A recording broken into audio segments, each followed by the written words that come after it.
Hey, this is Hexy, or if you know me, Nick, one of the co-founders of Yora Games. It's been a fantastic pleasure to work on bringing the Atherys project back to life, and it's been a very much learning experience for everyone at the team, and we're really looking forward to showing you all the fun stuff that we have planned, both within and outside of Minecraft. In my history, part of Atherys from back in God knows when, took a long break and really came back and then worked with Sean and Jess to bring Atherys to what it is, and we're really excited to see what the future holds. Hey everyone, Anvil here. Occidental Anvil back in the day, or you can just call me Taylor if you'd prefer. 10 years ago, I was part of the team that pitched Atherys Ascended to Gosmo Games, and I served as its lore master for 5 years across 3 different servers. I'm thrilled to be back here now at Yora Games, serving as creative director, ready to take Atherys to places that it just hasn't been before.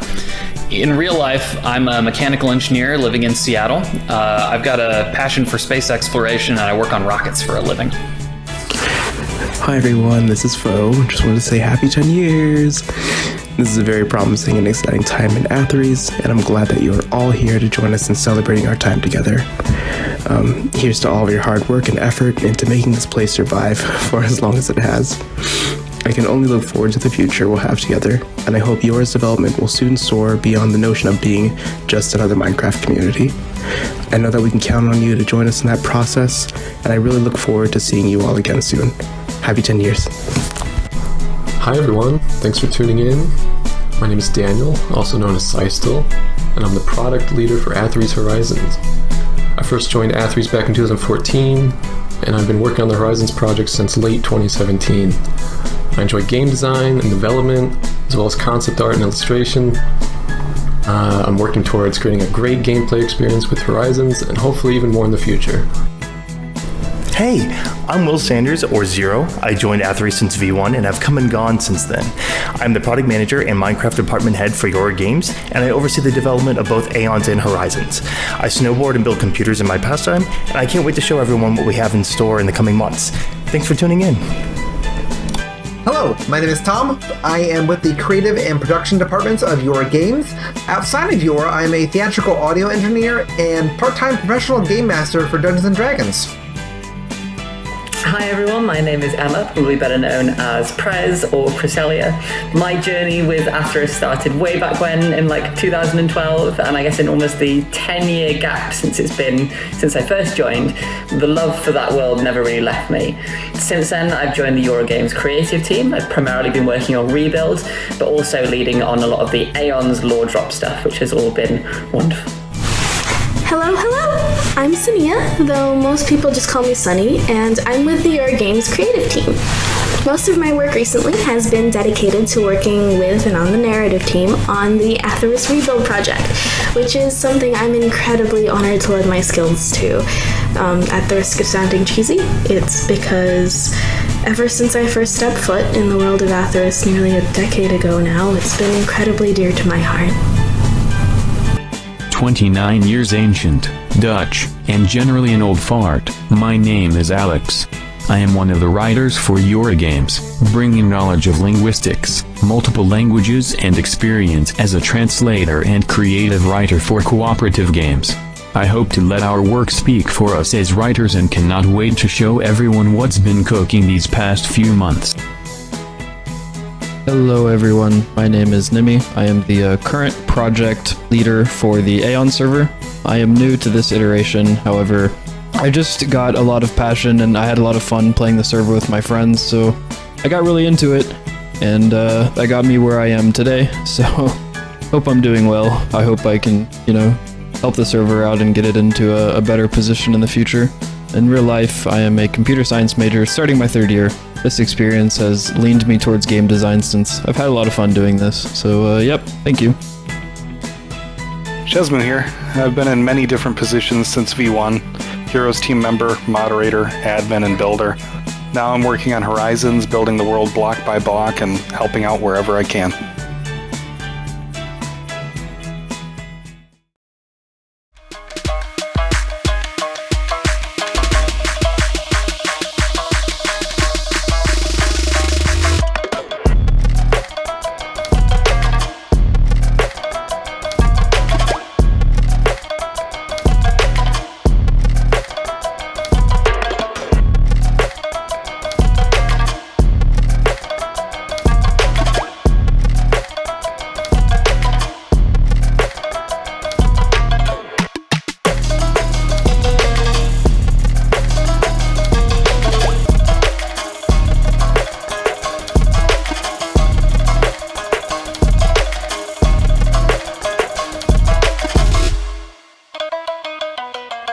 And welcome to the Atherys 10th Anniversary Livestream event. I'm Sean Hopkins, and for the next couple of hours, you'll get to hear about the world of Atherys from the team behind the Aeons, Horizons, and a couple of the future unannounced products from the Yora Games team. Today, you'll be hearing from the creative minds and leaders behind the projects that you all care so deeply about, and members of this community. These members have been here for as long, if not longer, than most of the players that are currently enjoying the live project, or the live server, Aeons. But before we get into all of that, let me give you a little bit of background on myself and why this project is so important in my own perspective. So back sometime between the years 2011 and 2013, I jumped into a little old Minecraft server with a friend of mine at the time, and unknowingly we built some pretty nice structures. Unprotected by Townie plugins at the time, so they proceeded to get griefed into the ground pretty regularly until someone that I assumed to be staff decided to help and jumped in and guarded our towns and chests, etc. Soon afterwards, however, that same individual asked if I'd be interested in joining their build team. And once I discovered what a build team was, I decided that I immediately wanted to jump on the occasion. So I knew what I wanted to do, and I jumped in, and I really wanted to build. I wanted to build great things like fortresses, dungeons, games for my friends and I to run through and explore. I wanted to be a game designer. I applied to that build team, and I built a city within 7 days, just like a lot of the other players did. And I stole about 90% of my designs off the internet. And I also found myself copy and pasting stuff from around the build server, and I learned how to use Voxel Sniper and World Edit during that application. And it was really rough. But it was good enough for the team to want to help me grow and learn, and the Gazmo team did just that. The first full projects that I worked on were some that you may know as Herobrine's Mansion 1 and 2. And I worked and built what I can only assume to be 5,000 to 10,000 builds since that point. I built entire adventure maps, with a few other really talented kids, some of you may know as Rivery. And I worked on the original Hypixel server lobby, which since launching won a bunch of Guinness Book of World Records. I built game maps and minigame servers and eventually tried launching my own Gazmo games. And, that was on the tail end of what I would now call being some absolutely grueling work. And, burnout was making an impact. So at the time, sheer power of will can only take us so far. And at a certain point, we evolved an evolved business plan, a marketing plan, a growth marketing strategy plan was all needed for these projects to survive. And that's when I personally parted ways. And so for the past 5 or 6 years, I completed business school. I started my own marketing, advertising, and design agency, which I then sold and now work for a business development and growth marketing for a company in Silicon Valley. So let's jump back in time a little bit. A couple months ago, it's holidays 2021, and I was researching games to dig into while also exploring some tabletop games that I've been designing on my free time, looking for something to do over the holiday break. And while I was huddled up behind my computer, I booted up Minecraft after 5 years and jumped back into the Atherys Discord to see what was up. I had the selfish ambition of jumping in and finding some young creative talent to take away from Minecraft and invest into something new, as that was my original dream. Minecraft was simply the game engine to help facilitate that at the time. What I quickly realized, though, is thanks to people you'll hear from today in today's presentation, is that Minecraft was still kicking, but it's actually grown significantly since the last time I played. The opportunity to tell better stories, to build better worlds, to maintain strong communities is just awesome. So I compromised on my immediate short-term plans for making a tabletop-focused games company, and I invested my time in reigniting an old project, recruiting old friends, making a lot of new ones along the way. And yes, we understand now that we were underprepared for the rally, the wave of feedback, and the exceptionally high expectations that the Aeons project would bring, but then the can of worms already been cracked, so there's no looking back now. And so today's event is in celebration of everything that's happened in the past, the good, the bad, the ugly, and to shine a light on what the team is working on and planning on for tomorrow. The Atherys community has a lot to look forward to, and I wanted to make sure that all the voices who are making an impact can be heard.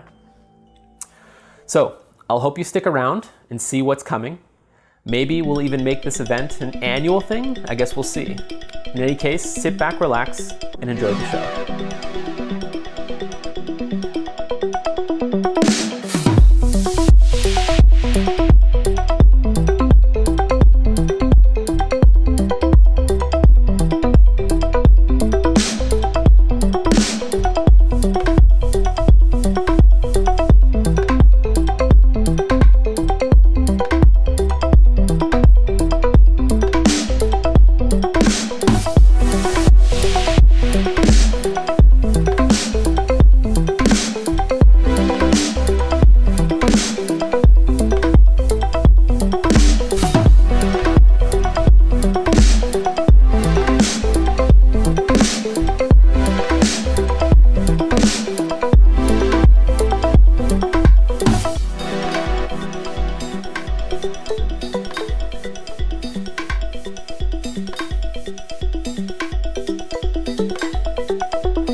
everyone, this is Nimi, and I just wanted to present to you real quick a state of the game little PowerPoint.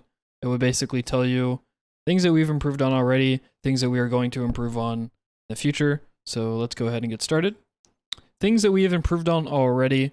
One of the main things here is hero skills, where a lot of them had a ton of problems in the past, a lot of bugs. The code for them was not great because they were heavily rushed.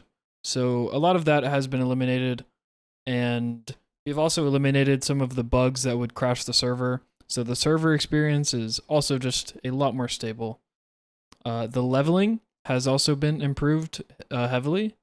Originally, you would just sit inside of a dark room and pretty much auto-click your way to level 50. It is no longer like that. The mobs are still probably a little bit too challenging. However, the experience is still a lot more interactive than it used to be. And another thing, the management and gameplay teams have been reorganized pretty much. Originally, the server was basically just, the higher staff, and then there was the heroes team.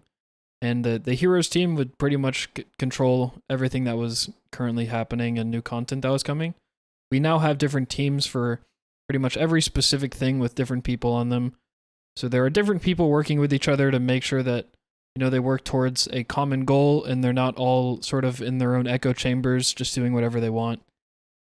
So we have also, reorganized the higher staff as well. They're mostly new people in there, and we have, some more processes in place to keep us from making similar mistakes in the past that have been made. Another huge thing is our testing and quality assurance has just been upped significantly. We have like systems in place now to have things tested and get approval for them. We have, players who are dedicated to helping us do that as well. Really great thing. So let's move on to improvements going forward. So there's still a lot of work that needs to be done for the server. There always will be. There's always new things that you can do in a Minecraft server. Possibilities are infinite. So we are mostly focused on providing in-game content loops and also providing a welcoming new player experience for our next big update. Those will be the two things that come in there. So with the new player experience, we don't want it to just be like reading a bunch of text off of a wall or a book telling you all the different things. For new players, it's sort of an information overload and it will go one ear and out the other. So we want to provide an interactive experience where you're sort of like interacting with NPCs and people are talking to you like NPCs. So, you'll basically learn in just a more interactive experience. You'll have like little quests to do in the tutorial area and things of that nature. And for the content update, we are working on things like custom items, a war system, conquest points, which is like there are little points on the map that you fight over and whoever wins will get some reward. Resource nodes and other open world gameplay loops, for example, maybe dungeons. And, we hopefully want to create a lot of content with that and make leveling more fun as well. Because that is a huge problem we still have. So along with this update, we also do plan on advertising. So around the times this happens, you can expect a large amount of new players coming in, a lot of new additions to the community, and a lot of the common faces of the community changing as well. So yeah, that is where we are going. Thank you guys for listening. I will see you later.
All right, hello everybody. Thank you all so much for joining us today, and welcome to Atherys's 10th anniversary Q&A. I am unbelievably excited to be here after all this time, and I'm more excited still to be joined by some amazing panelists who are going to be taking your questions on the future of Aeons. My name is Emma. You're probably better known as Presalia or Prez, and I will be your host for this portion of the stream.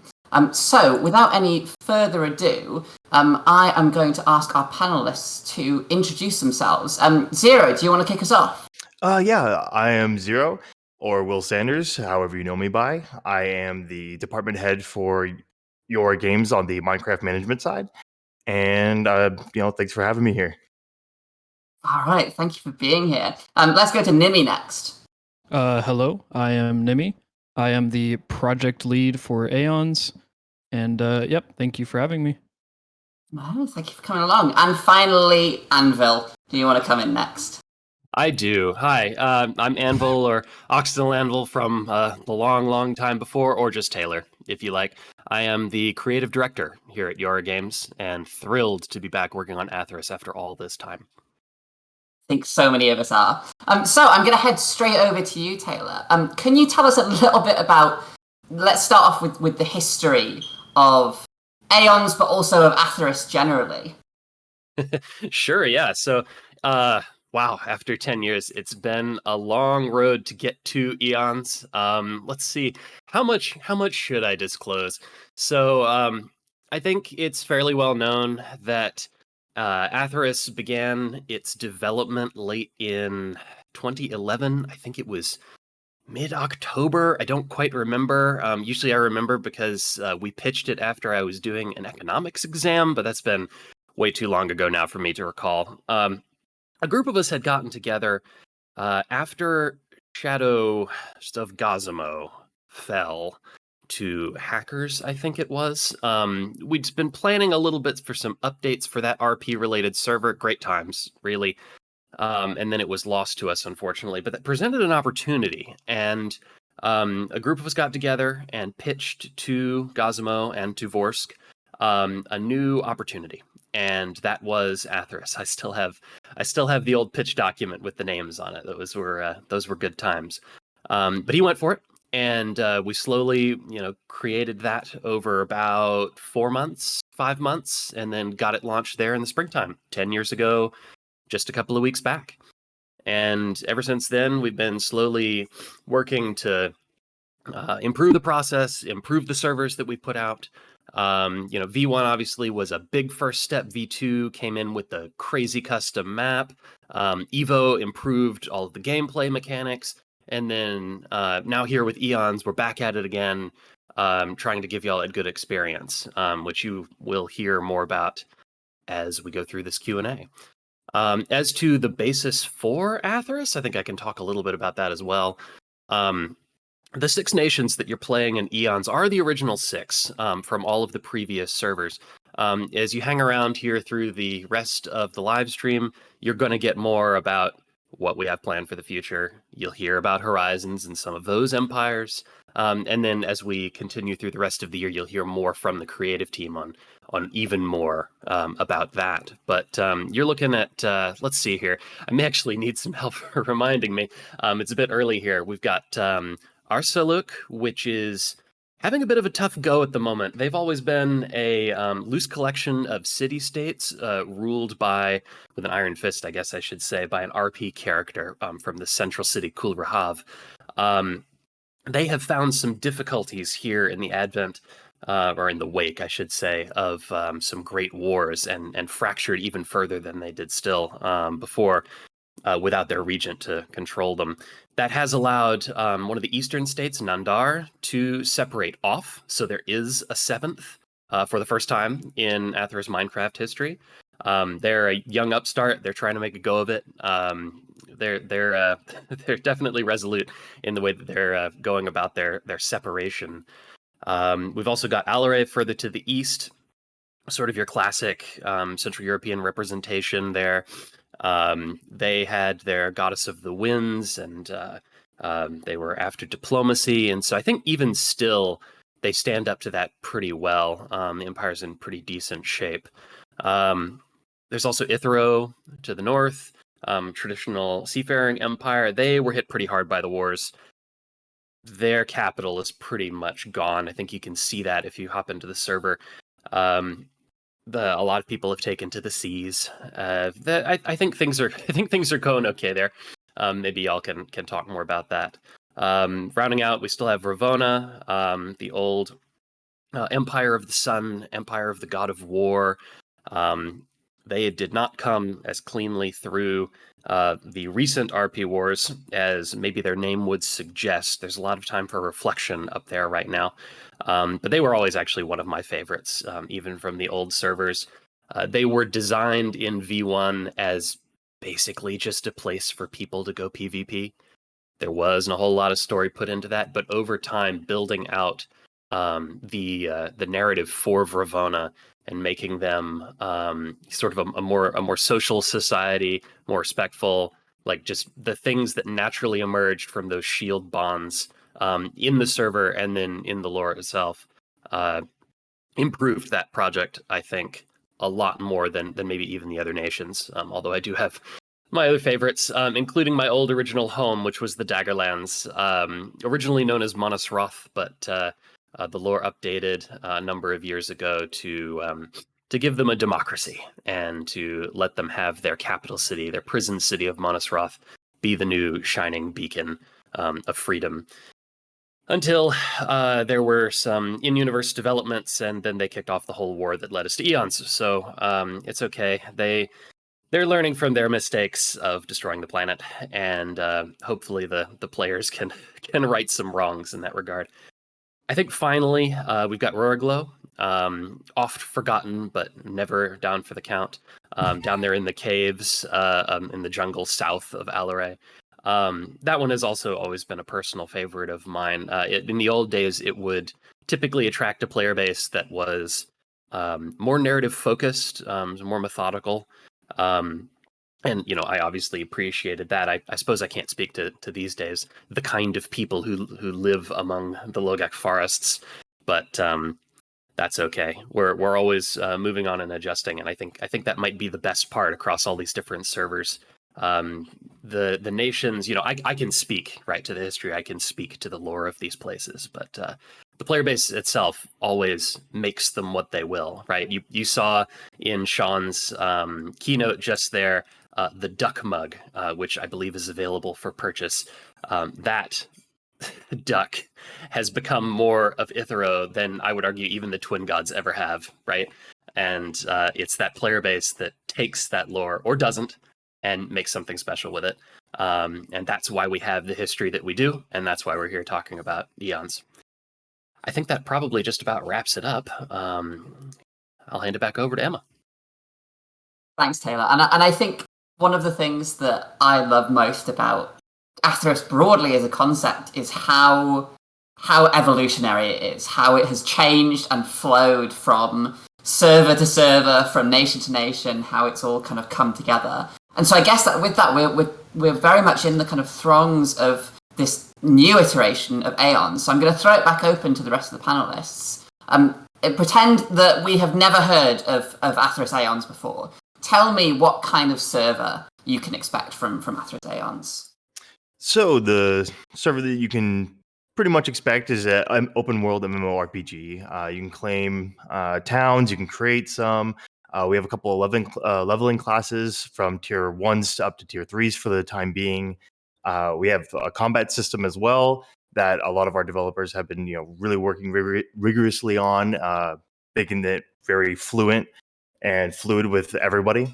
And just overall, just an open world PvP with some economics thrown in with it. Yeah, absolutely. And I think there's so many different gameplay elements that make up the world of Atherys. And Nimi, do you find that variety in gameplay attracts lots of different people as well? Yeah, I personally think it does. We have two main groups of people on the server, which are, known as RPers and PvPers, which are definitely two vastly different groups. So I would say that our server can definitely appeal to a wide audience. Yeah, absolutely. And I know that there have been some historical differences between those two groups, but I'm really excited to see how the different playstyles come together and merge. Let's talk a bit about PvP then. What does PvP on Aeons look like? So the PvP on Aeons is definitely a lot different than normal Minecraft, depending on what class you are. A lot of classes have, or pretty much every class has a bunch of abilities that they can use, and they sort of all fit into an archetype. So you can sort of play any type of class that you can think of in like a normal other games with classes, I guess. So yeah, it's sort of like Minecraft and League of Legends mixed in, sort of with the PvP. So yeah. Sure, and I'm not a massive PvPer, but I'm really excited by the variety and the spread of different classes and what they can all do, which I think is just a really exciting place to be. And obviously they are constantly changing and evolving, and the meta is evolving, and I'm always really, really excited by that. Talk to me a bit about these classes then. What flavor do they all have? Well, they're all sort of different. There's a bunch of different categories for the classes. So we have like knaves, which are rogue classes, which include like sort of more mobile, some of them damage dealing, some of them being more utility based, like squishier classes. We have acolytes, which are mainly like healers and support utility type classes. We have initiates, which are sort of more mage, magic-like damage dealing classes. And then we have squires, which are sort of just like more really heavy melee warrior-based classes.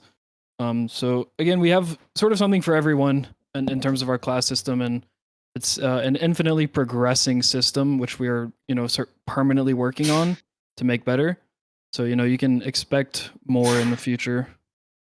Yeah, absolutely. And I think what's really interesting about them is that you've got those kind of three key roles of sort of damage, tank, and healer, but you're not locked into one of those kind of by your first choice, right? Like there's healer roles in all of the trees. There's support roles. There's damage roles in whichever one you fancy. So you're not locked into a role based on your first class choice, right? Yeah, for sure. As of now, you're not really locked into it, but it is a bit restrictive right now, depending on which tree you go down. But we actually do plan on making it more free in the future with some of our future changes. So you can definitely expect to have like a more dynamic hero system soon here. So yeah. And I think the ability to master different classes, right, to choose and to swap based on what is optimum at that point, gives people so much more freedom than just having a static, or you've made your bed, now lie in it. Yeah, for sure. I agree. I definitely think that Atherys is always going to have that meta, and people are always going to be switching around, and that is sort of the fun part of it, is discovering the meta and theory crafting about what's best and what's not the best and things like that. So yeah, I like that feature as well, and it will definitely stay as a part of our gameplay. Yeah, for sure. And I think that constant shifting is part of what Atherys is all about, right? And we've got some other play styles and stuff that I think it might just be interesting to talk about. When you mentioned RP is there. Will, Nimi, do you want to talk about that, or do you want me to take on that, the RP stuff? Sure, you can talk about it a little bit if you would like. Yeah, sure. So I've been RPing on Atherys since I was a literal teenager, which feels like like an age ago now. But one of the things that really drew me into the server was the ability to dictate or to have an action and to see that effect transpire into this Minecraft world. To say, I want to build an arena, or I want to put this law into place, or I want to do this, that, or the other, and see its effects in real time. And there are so few games that allow you to have that level of freedom and that level of connection with people. And I think I'm really, really excited to see how RP becomes evolved within Aeons. I'm really excited for that. Yeah, with RP, I'm definitely not the most experienced one, but I have been sort of talking and to a lot of people who are and looking at other servers that are good for it, and trying to figure out new things that we can put on the server to, enhance the RP. So yeah, hopefully we can, help that player base out more than we have in the past. Yeah, absolutely. And I think there's always that uniqueness when it comes to Atherys lore as well, and I think that adds so much depth to not just to role playing, but to everybody's experience. Anybody can kind of jump onto a kind of combat focused thing, but to have that story behind it, I think really adds to everything that's going on. So if I wanted to play on Aeons today, what would I have to do? What would I have to do to get on? All you would need to do was install Minecraft at 1.16.5 and above, and go to play.atherys.com in the server browser. If you want the best experience, though, I would recommend going into our Discord and finding the mod pack and downloading that and using that instead. And since it has some crucial mods that will help you in PvP. Can you talk to me a bit about those mods? What sort of things do they include? The main one with the mods is just going to be macros. You can use your hero skills without macros by using the skill menu feature. However, it is definitely optimal to just write some macros, so you can use your abilities with just any key on your keyboard on the fly. So yeah, that is the main one. There are a couple of others like quality of life mods in the mod pack that'll just enhance your experience, and I believe the texture pack comes with it too, which will make the game not look like default and make it look like the game that you're seeing on screen. So yep, I would definitely recommend installing it. And it's so easy to download and install as well. I'm awful with tech and computers, but I was able to do it in like 3 seconds flat. So it's easy enough to get into. And no whitelist, right? No whitelist. Just hop on in. Yeah. Yep. Anyone can play. We definitely do not think we plan on doing a whitelist in the future or anything like that. So yeah, anyone can get on the server. I think the accessibility of having that whitelist free server is really enhancing. Do you agree, Will? Oh yeah, most definitely. I mean, it opens up to everybody. There's no real barrier wall, no real hard software that you need to just be able to, hardware that you need to just be able to jump right into the game. Yeah, for sure. And I think that gives us access to a whole range of communities, a whole range of players. Like, you don't have to have a top end PC to be able to play on here with us. You don't have to, install a million different programs in order to be the best PvPer. It's just skill. It's just easy to access. Oh yeah, most definitely. So we've spoken a little bit about some of the gameplay features. Talk to me, maybe one of you, about some of the gameplay loops that we've got, some things that keep people engaged. So as of now, we still have a lot of vanilla features as part of the server. So pretty much most things that you can do in vanilla, except for go to the end and kill the Ender Dragon, you can do on the server. And as of right now, the gameplay loops that most people are participating in would be leveling your class. So just killing mobs and gaining more abilities and gaining like a stronger kit is one of the main features. Building your town, essentially just joining a town or creating your own and then just building up onto it, trying to create a strong town. People who are more interested in like the economy type of thing can, gather materials and sell them to other players and make money on the server. So that's another gameplay loop. However, we do plan on like adding a lot more gameplay loops in the future because it is definitely something as of now that the server needs improvement on. Yeah, absolutely. And I think I'll speak just really quickly to one of the other aspects is the politics game. The fact that there are all these nations that are vying for control and that are trying to get one up on each other, and it's not staff run, it's completely player run. Yep. In past iterations, right, we had staff who acted as the nation head, and we had players in kind of government roles underneath them. But for the first time now, we have entirely player run and player managed governments. I think that adds so much to experience. Oh yeah. So I'm really excited to see how all of those develop. We mentioned towns just a minute ago. Can somebody tell me about how the towns work?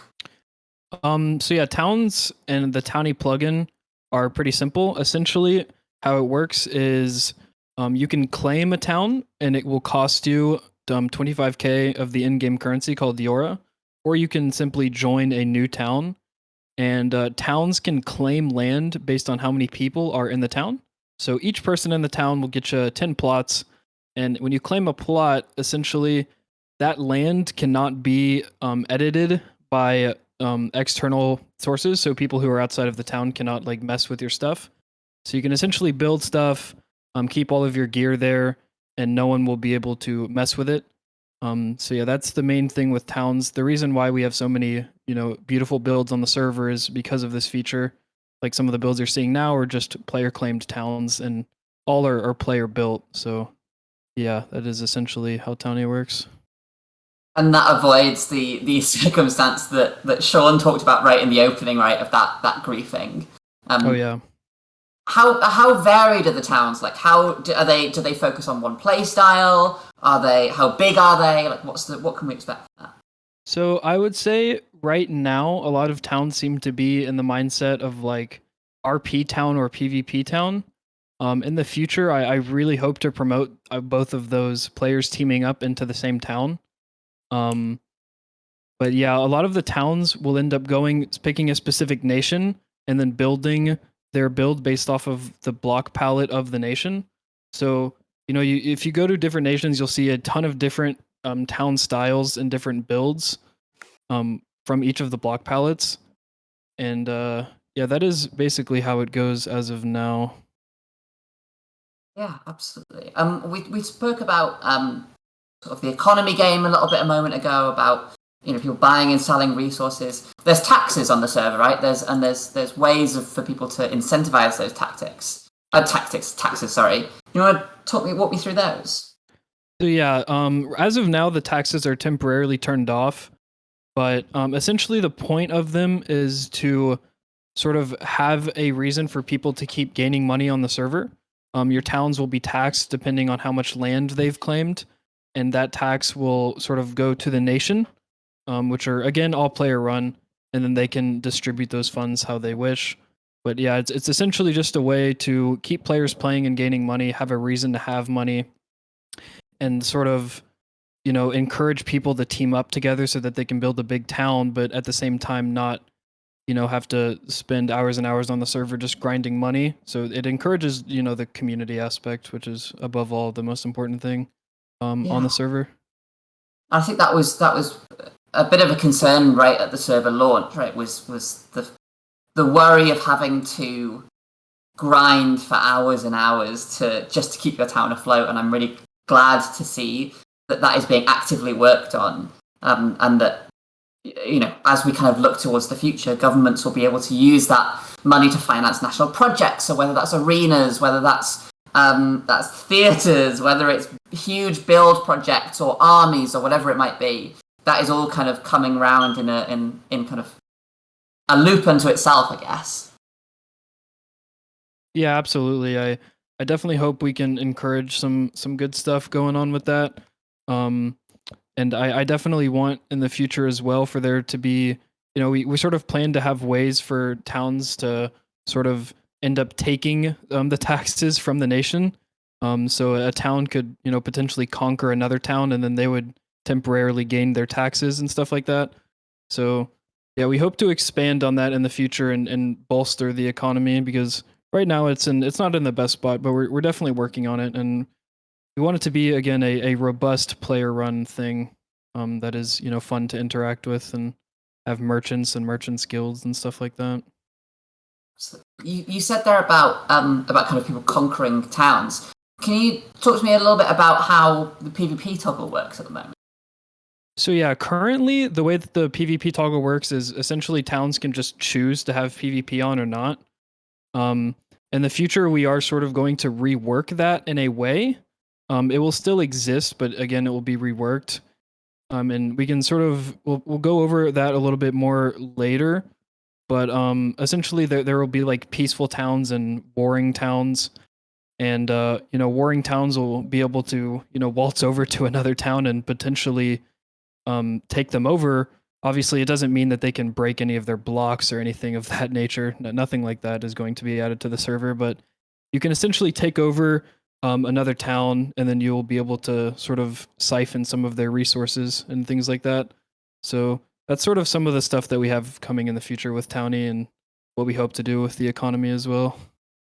Again, I think that kind of constant shifting and changing of Atherys is really kind of what makes it a fun server to play on is kind of one, especially with the kind of new lore that's been released about the war that has gone on, being part of that rebuilding process is really exciting.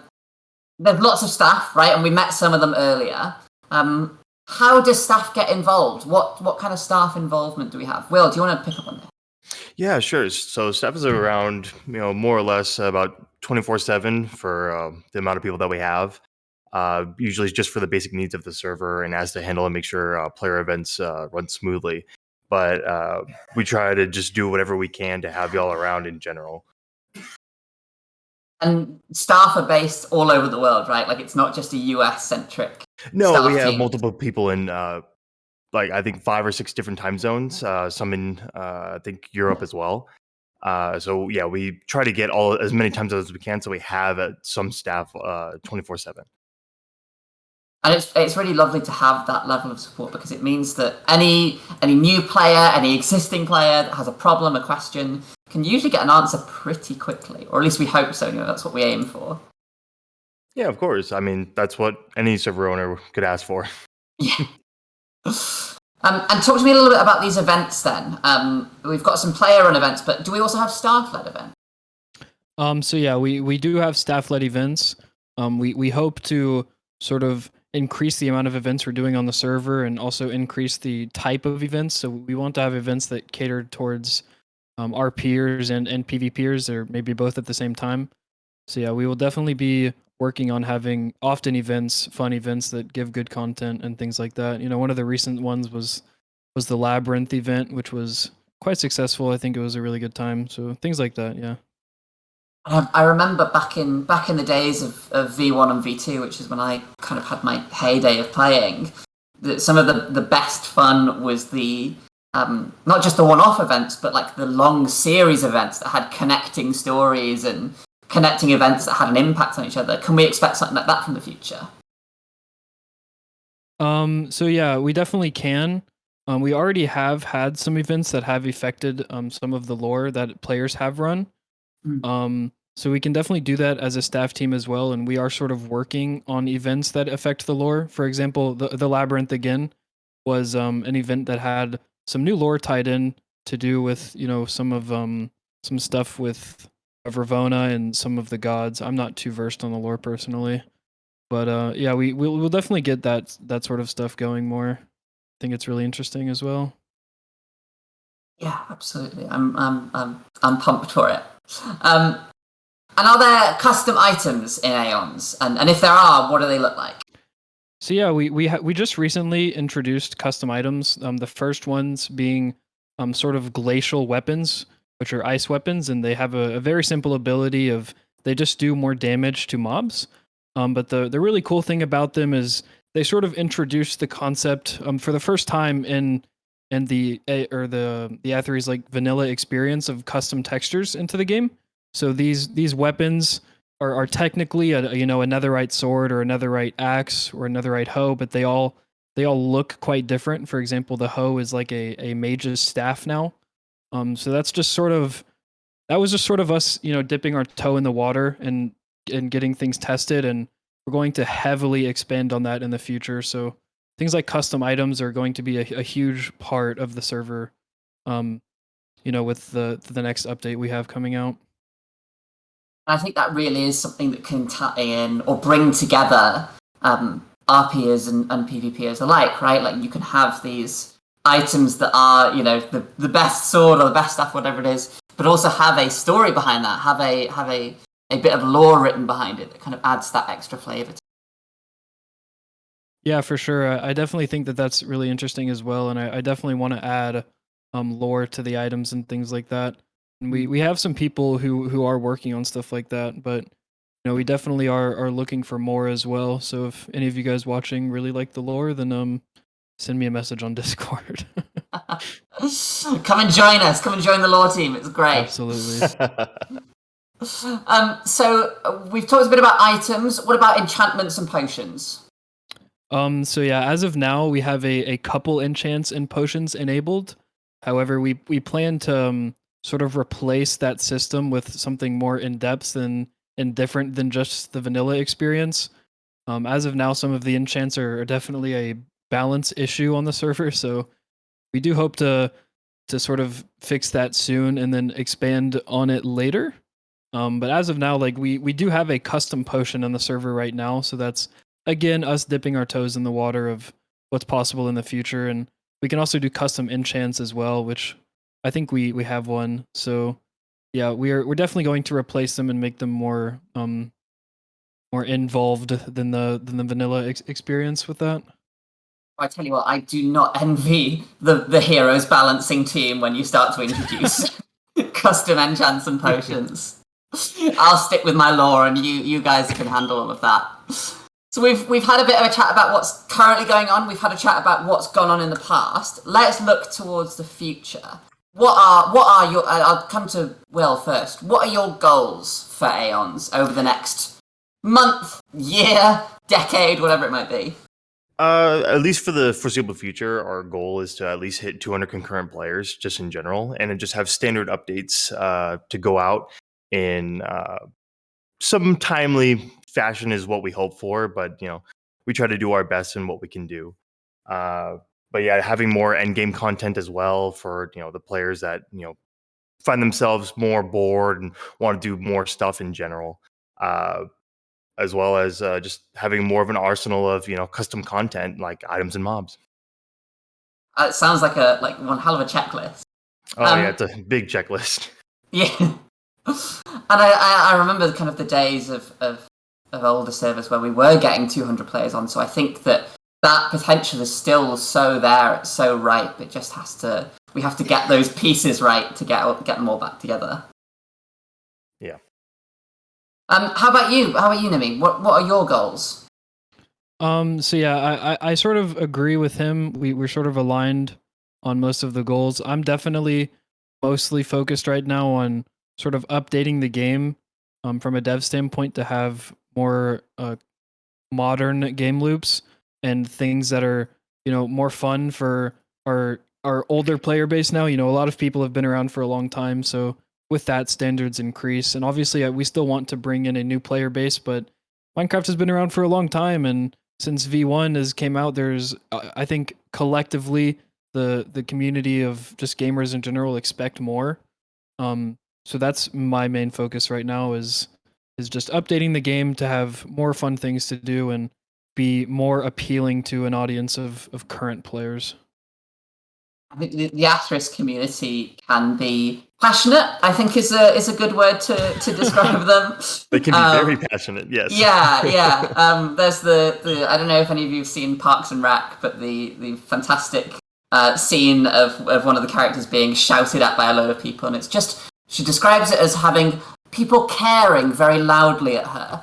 And I think that's what we have. But I would take that any day over a player base that didn't care, that wasn't invested, that didn't share their genuine thoughts and feelings, because the only way that we can improve as an organization, as a server, as a brand is by having people that care enough about the products to tell us what's wrong. Yeah, for sure. I agree. I definitely think that we have a good community, and I think a lot of people are, a loud minority. But I definitely think a lot of our community is just sort of patiently waiting for us to update the server to a more modern standpoint, and they'll start playing again. I definitely have a lot of faith in our community, and I think that they have a lot of loyalty to Atherys and the entire brand in general. So I'm hopeful for the future personally. Yeah, and I think that comes both from the player base, but also, I mean, I'm not part of the Aeons staff team, but it's part of that as well. It's the the faith in the staff. We have some really genuinely talented and skilled people working on this project. And I think when the pieces are in place, when we've got that kind of constant stream of updates, I guess the elephant in the room, right, is that server population is a little bit on the lower side. But I think we are in prime position right now to really kickstart that again. I mean, we've got, 200 odd people watching the stream, just a little bit less than. So it's the community is there, they're ready, they need that little bit of bait. Yep. I completely agree with that. So on that bait then, we've spoken a bit about some of those general overarching goals, but what actually specific goals are you both looking at? So yeah, for the next update that we're looking at, which will hopefully, draw in our population again, was one of the main things I touched on earlier was townie wars.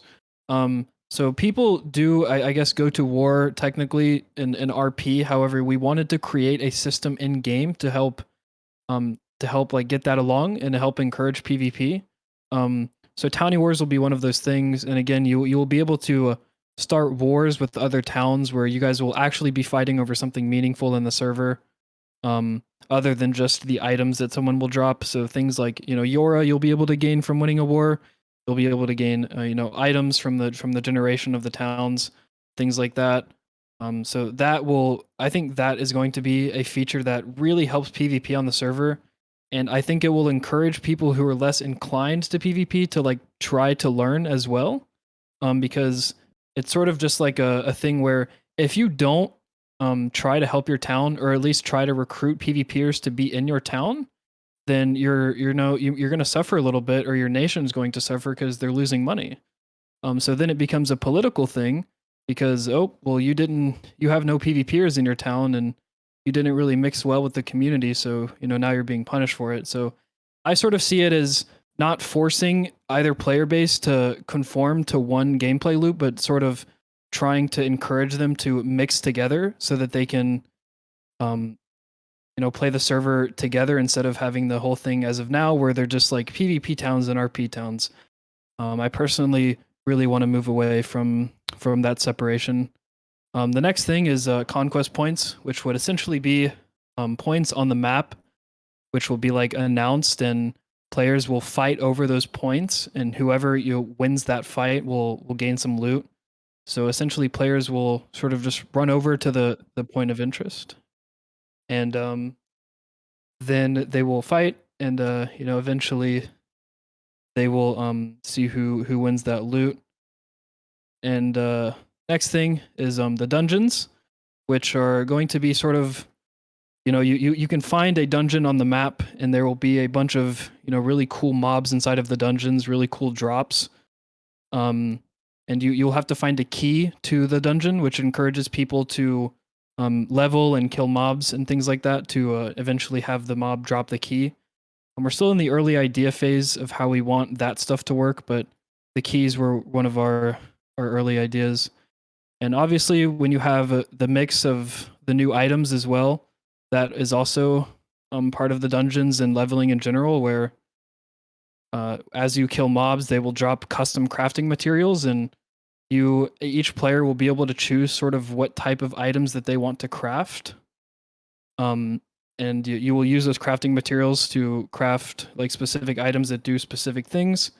So there will be, like out of combat utility type items, which builders specifically have been asking for that type of stuff for a long time. So, there'll be items to help builders. There'll be items to help people, get across the map faster. There'll be items that help you kill mobs faster. Really looking at a ton of things with that. And then all of that sort of tied together will lead to more satisfying leveling. Because right now leveling is quite boring. There's not really many stepping stones for leveling. And hopefully all of those systems sort of mixed together will help make the leveling a lot more fun, since you'll be getting those custom crafting materials and upgrading your crafting profession over time and gaining access to those custom items and things like that. So yeah, that's sort of what we're looking to go for. It's a lot of information, but it is just the surface, honestly, of what we're looking to do with the server. Absolutely, and I know I've said this phrase so many times during the session, but I am genuinely filled with excitement by all of the stuff that is going on. I'm conscious of time, and we're going to need to wrap up soon, but I'm going to ask you both one surprise question before we close off. What is your favourite thing about Aeons? Zero, you start. My favorite thing about Aeons? I guess my favorite thing about Aeons is just the massive amount of the community that has stayed over the last 10 years and has been very dedicated and very vocal about everything they do. They're very involved, and we try to listen to everything that we can and add anybody's ideas, but definitely the community. Wow, thanks very much. And Nimi? Yeah, my personal favorite thing about Aeons, I guess, would be I really like the PvP system. That was originally what drew me into the server, was the large groups of PvP and the abilities aspect. So that's my personal favorite. But obviously, I've grown to really love developing the server and just trying to help it out and creating new content. So yeah, that's it for me. Well, thank you both so much, and thank you to Taylor for his guest appearance at the start. And thank you to everybody who has tuned in. I will hand you back over now to the rest of the team. Thanks, everybody. Thanks for having us. Thank you. See you later.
So, welcome everybody to the Future of Atherys segment, where I, Taylor, creative director for Your Games, talk with some other members of the creative team here about where we're going to be going with the Atherys product, kind of beyond Minecraft, coming up here in the very near term. So, let's introduce everybody. We've got Emma. Hello, my name is Emma. I joined a few months back and it's wonderful to be here. And we've got Alex. Hey, I'm Alex. I have been here for the entire Bless This Mess process. I'm happy to keep working.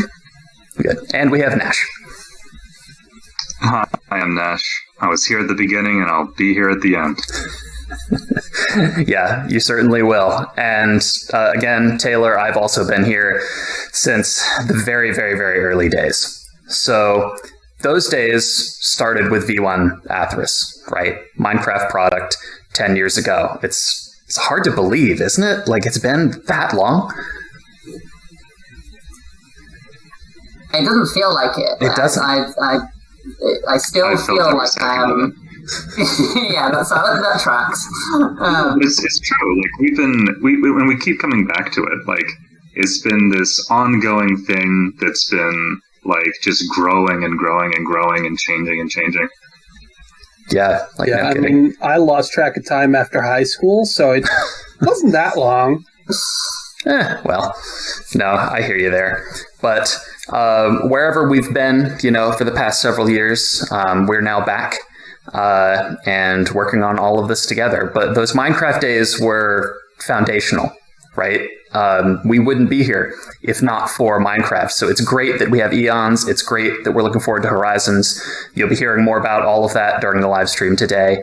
But we're going to talk about where we're going after all of that, right? So, Emma, do you want to move on to why we're all here?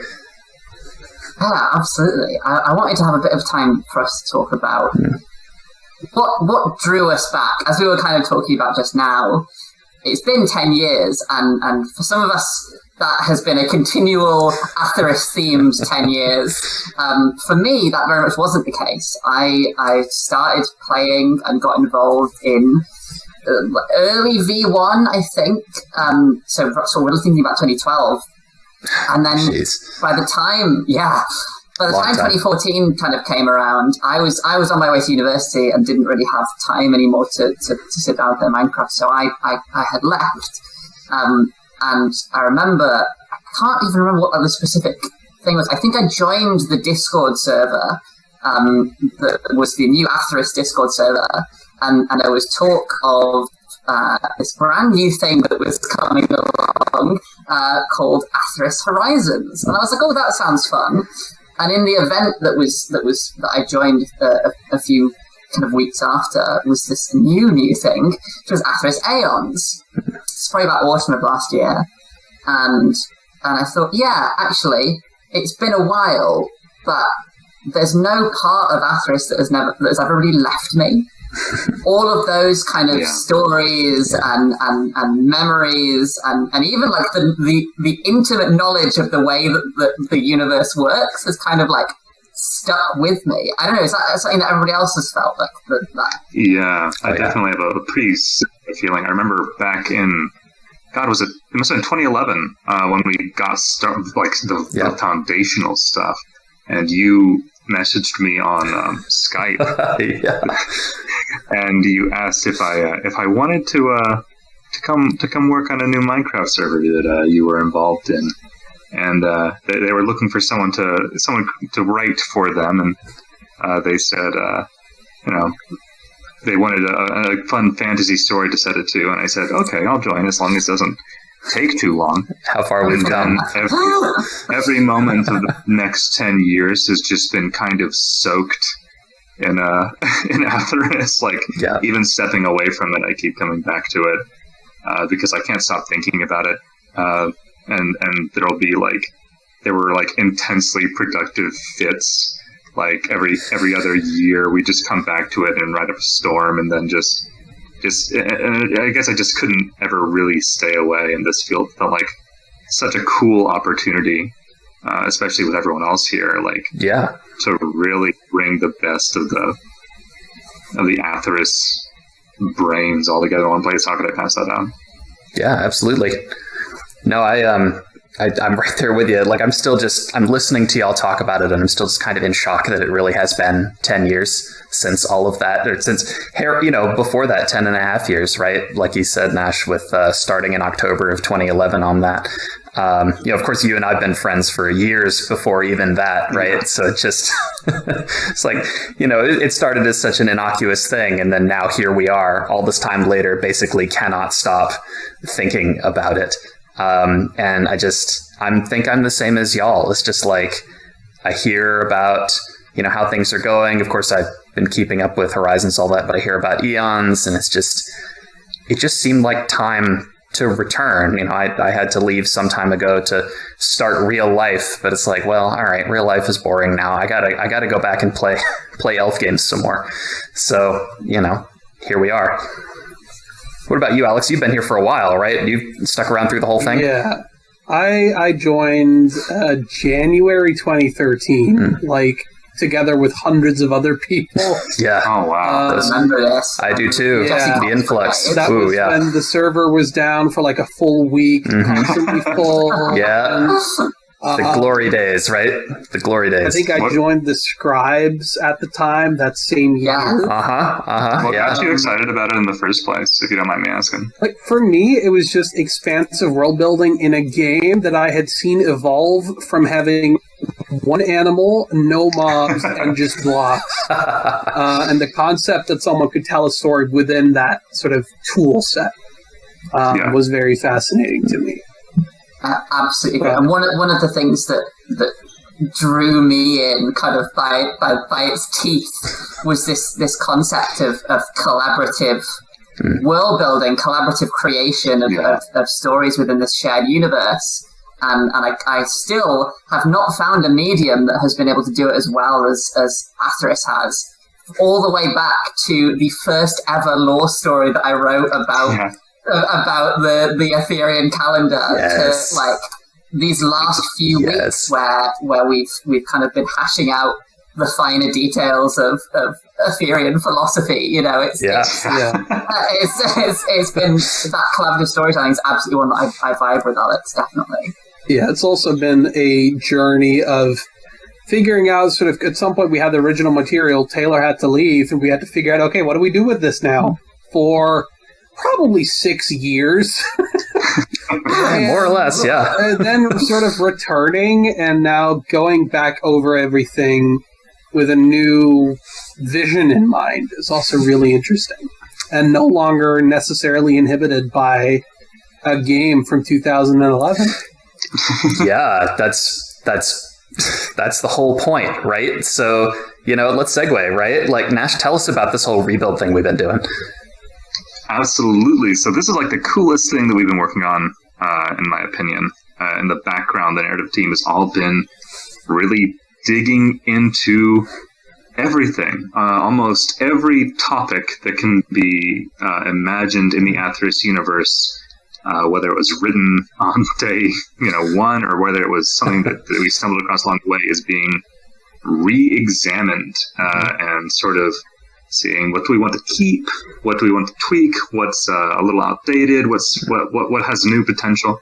And it's been a super exciting process. Like, no stone is being left unturned, and we are constantly finding new possibilities that are so unexpected and wild, but I'll save those examples for later. But let's just say we're really getting it into shape for something new, something way past the limits of what we could have done before.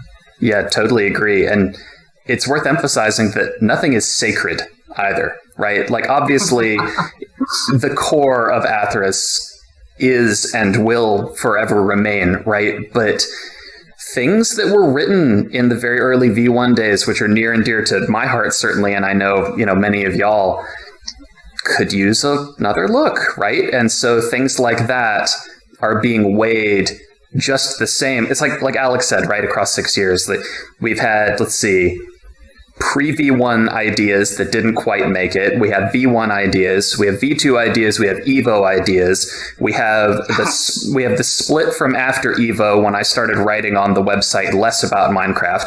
And then we have Aeons. And then we have Horizons. And then we have 3 or 4 different lore masters from the Horizons. So like we've got like damn near a dozen different tweaks on the universe to kind of reconcile and pull the best from each, right? And it's been stressful at times and heated at times. Certainly, people really like what they like, and I love that. But it's been so exciting to be involved in all of this with, you know, all of y'all and the rest of the team who's been so deeply involved in this for 10 years. Yeah, I mean, if arguments... Oh, yeah, if there were no arguments, it wouldn't be worth writing. Right? No, absolutely not. We'd be passionate about it. If it's just a sign that we like care. Right. One of the things that really... Oh no! One of the things that really excites me is you know, most of us play D&D or write in our own kind of capacities. We all do our own kind of individual world building, but the fact that so many hands have touched this Atherys, so many people have taken it on, and each of those people have molded it and shaped it in a way that makes it infinitely better. And we have that wealth of material and ideas and experiences and time to draw on. We have a literal decade worth of content to sift through, and no kidding. By God, that is one hell of a challenge, but it is a good one. It's rewarding.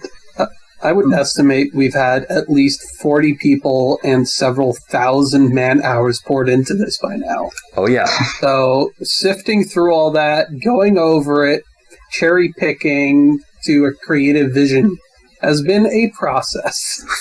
But it's been really cool though, because like it's not just that we're like I may be a little more ruthless than some people when it comes to criticizing my own work, but a big part of it though is that we are also breathing new life into stuff that really didn't get a chance to shine before. Yeah. So just getting to take old ideas that, you know, just needed a little more work or a new perspective, it's like I feel like we really are just bringing everything forward a little bit. Yeah, absolutely.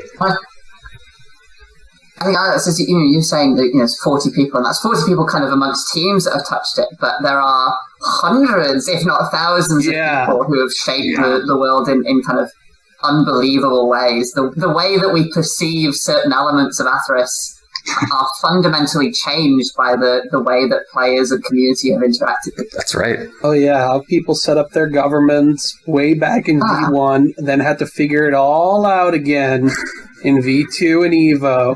Had to figure it all out again in Aeons. That's the nature of this project, is we give people something, but that gift is not ours. It belongs to the players who shape it, mold it, and turn it into something new. Yeah, it's our job just to give the best material we can. That's right. So let's talk about that a little bit. Let's drill down. So we've talked about broadly the great reconciliation that we've been doing with Rebuild, right? But what are we doing with Atherys? Why are we focusing in on it so much with certain themes and directions that we want to go? Alex, do you want to cover some of that? Yeah, I think for me, when I got into this, it was always gods and people. And what we're really doing right now is just re-examining the relationships between gods and the people they ruled over and the people they influenced. And even in some cases, the people that ended up killing them. This entire story is one that is so integral to the Atherys experience that it really warranted more time, effort, and care being put into it, especially now that we're not angsty teens anymore who have these old ideas that we liked when we were maybe 15 and it sounded cool, and now we're grown-ups and it's like, that could really use some work to get with the times. Yeah, I think that's definitely true. Like, you can feel like our themes have expanded, like, from the original. Like, gods and people is still, like, the core. Like, how do these relationships between gods and people function, and how do they break down, and how do people live normal human lives under the under when the metaphysical is also physical and real. Right. But then also, like, we've all had so many more life experiences since we started. So it's like, I was like, can we write about love? Yes. Can we write about Instagram? Yes. Can we write about, things that feel more real, like hope and change and disappointment and I think that's all these things. That's been one of the things that I've really loved picking up on is how our kind of ideas and our perceptions have kind of matured. And my favourite example of this is when we were looking at Vesa and Nios as kind of originally, they wanted to be together, but then they ended up this twisted, horrible mass and nobody could look on them. And then during Rebuild, we were like, but what if they're just girlfriends? Like, what if it's like a really beautiful union, and exploring that joy in that world, I think has been a real pleasure for me, because I think the theme for fantasy at the moment is dark and grim and hyper realism, and there's very little room for joy and celebration and love, and I think whatever we can do to carve that out is wonderful. And there's still room for darkness. I think refocusing on the human element and the emotional core of it, rather than I think that's something that's been really fun. I think it's also the human experience in many ways, right? We know now that we have an additional 10 years of life experience. We've gone through some things ourselves, and we can much better translate that to our writing. And I think that has defined this entire process over the past few months, is us coming together and being like, okay, this was really good 10 years ago. But now that we look back, there's so many more things that we can change, that we can tell stories in ways that better show the more human side of gods and the more divine aspects of humanity. That's you got it. That's such a good way to put it. All three of y'all have hit on this, and it's my biggest takeaway working with y'all on Rebuild. And it's like Emma, to your point about the twins, right? Oh, before it was, a story that ended in terrible tragedy, and now it's one that actually may or may not end up in triumph, which has its own good and bad connotations flipped a bit to tell fun stories with. But it's like looking for the good in things and making the gods more mutable. Like all of our stories have been human-centric. Atherys is a human story, right? Like at its core, that's what we're telling is human experiences, like you said, Alex. But we can tell those with the gods too. We can give them more. We can give them more interactions. We can find out what they are as characters. It's better writing, but it also lets us talk about things, about people and about experiences without literally just putting a person in every role, because they're, gods are people too in Atherys, I guess, right? I think this is what sets some of the work that we're doing apart, is that the gods are not some abstract concept that may or may not exist. They are characters that interact with the world and with the people, or don't. And that in itself is obviously the key turning point when we're looking at stuff like Second Calling. And I've really loved exploring those kind of interactions. Yeah, I think that even stuff like re-examining Yora and re-examining like the foundational stuff of the universe, of just like it's been such a key element for us to keep an eye on. Like, so we say like God of strife. What does that mean? What does that mean to be the god of something like that? And the answers are always like kind of interesting and often unexpected, and like reveal new sides of these characters that where before it was just a title. Now it is like, this is a core aspect, not just of them, but of the people who interact with them and how the universe works, which is fun. Yeah, definitely. Yeah, I think it definitely shows as well sort of that idea of these are their domains, and it shapes the gods, but the gods also shape those domains. Yeah. And that's something that when we look back, we didn't really have that. They were static words defined like in a dictionary. That is who they were. Yeah. Now they have depth. Yeah, it affects the people around them, and sometimes in more literal ways than others, but all the time it's just like it feels more real, like it's like a more rich sort of interconnected thing. Yeah, and absolutely. how people affect them. Yeah, definitely. Yeah, it's a feedback loop that is worth exploring, and that's where the fun stories come from, and that's where our future is, right? And so let's talk about that too a little bit, right? Since I guess that's the whole point of this particular segment, is talking about where we're going from here. And the short answer is we want to tell our stories, right? And we want to involve as many players as possible in those stories and give them a foundation from which to build their own tales and all that. None of that is changing. That's the way it's been in Minecraft. That's the way it will yet be. That's what we want to do with our products and projects going forward, right? And so we're discussing, Emma, you mentioned D&D earlier. We're discussing that. You'll hear more from Tom and them about that here shortly. We're discussing card games, board games, video games, ostensibly, although, of course, such a thing is going to take a little more time with that, so bear with us. Just basically any creative outlet that we can get that still maintains that this is a multiplayer experience. This is something you bring your friends into. These are the tools with which you can tell your own stories, right? Yeah.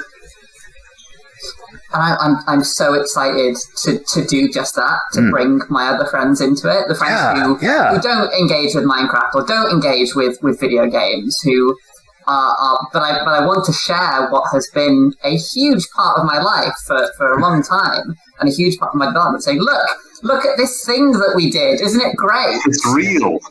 Yeah. And you can play it with me, I've right? not hallucinated this thing. Yeah. Right. Yeah, seriously. Yeah, it's about like, it's not just about having the thing on the shelf, right? Although as a collector, of course, I love that sort of thing. It's about going, here's a way that I can bring more people into this, my friends, my family, other people who are just interested in it, right? Just expanding the scope of where we're telling our tales, right? I think a big part of that is also that we've all grown up. And we like sharing these things with people that we know, and until now, it's very much been an obscure thing that would be hard to introduce, and we're now moving towards something where we can proudly put our names on it and say, I made this, or I helped shape this. Yeah. Like an Atherys card game. That's something you can show anyone and say, I made this. Like an Atherys board game or D&D. Well, maybe not D&D adventure, but to anyone cool you could show that to, and they would go, rad. Yeah, we've also, of course, we're taking on the swing of people figuring out that it is really fun to do things with friends, especially in like these times now. Like without saying in it too obviously, complicated times.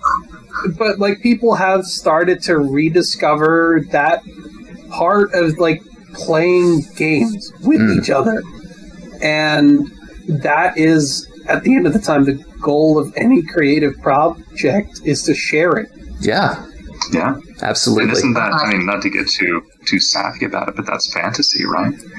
Fantasy is letting yourself live in magic. It's about like seeing something unexpected and seeing new directions, and being able to engage with that has been so precious for people. And it's, I don't know, I think it's a good thing to rediscover. I think it's a good thing to dive into. It's just like we're trying to make something that feels vivid and magical and unexpected and fresh. So, yeah. Here I thought fantasy was getting a good night's sleep. But no, I think you hit the nail on the head. It's sort of this idea of getting away from normality and engaging with something that you enjoy. And let it be Atherys, let it be a card game, let it be just a video game or watching a movie with friends. Yeah. I'll take the opportunity then. Y'all are obviously we're all on the same page about how person-centric we want all of our future stuff to be. Some of the ideas that we're throwing around, with respect to card games, there's one in particular. We'll unveil more about it later if it even sticks. We're still early days, but the notion would be take on the role of a noble house in Alaray. right? And you and all of your friends are together arguing for the future of its government at a particular point in history. And so setting aside, it's about those interactions, right? Like Alex, like you just said, it's, you know, scheming under the table with your friends and yelling and shouting and having fun about your successes and your failures, like together, even though there's still speeches. Yeah, exactly. Like Stabbing them in the back. Yeah, as friends do. Stabbing them in the front. To the surprise of, Lots of nobody who, to the surprise of nobody who has known me in Atherys, I am beyond excited at the prospect of an Alloy-centric card game. Oh yeah, it seems like such a natural fit for a game where you want to be engaging with people more than just even what the cards would tell you to do, right? And so those are the kind of experiences we're looking for here in the near term.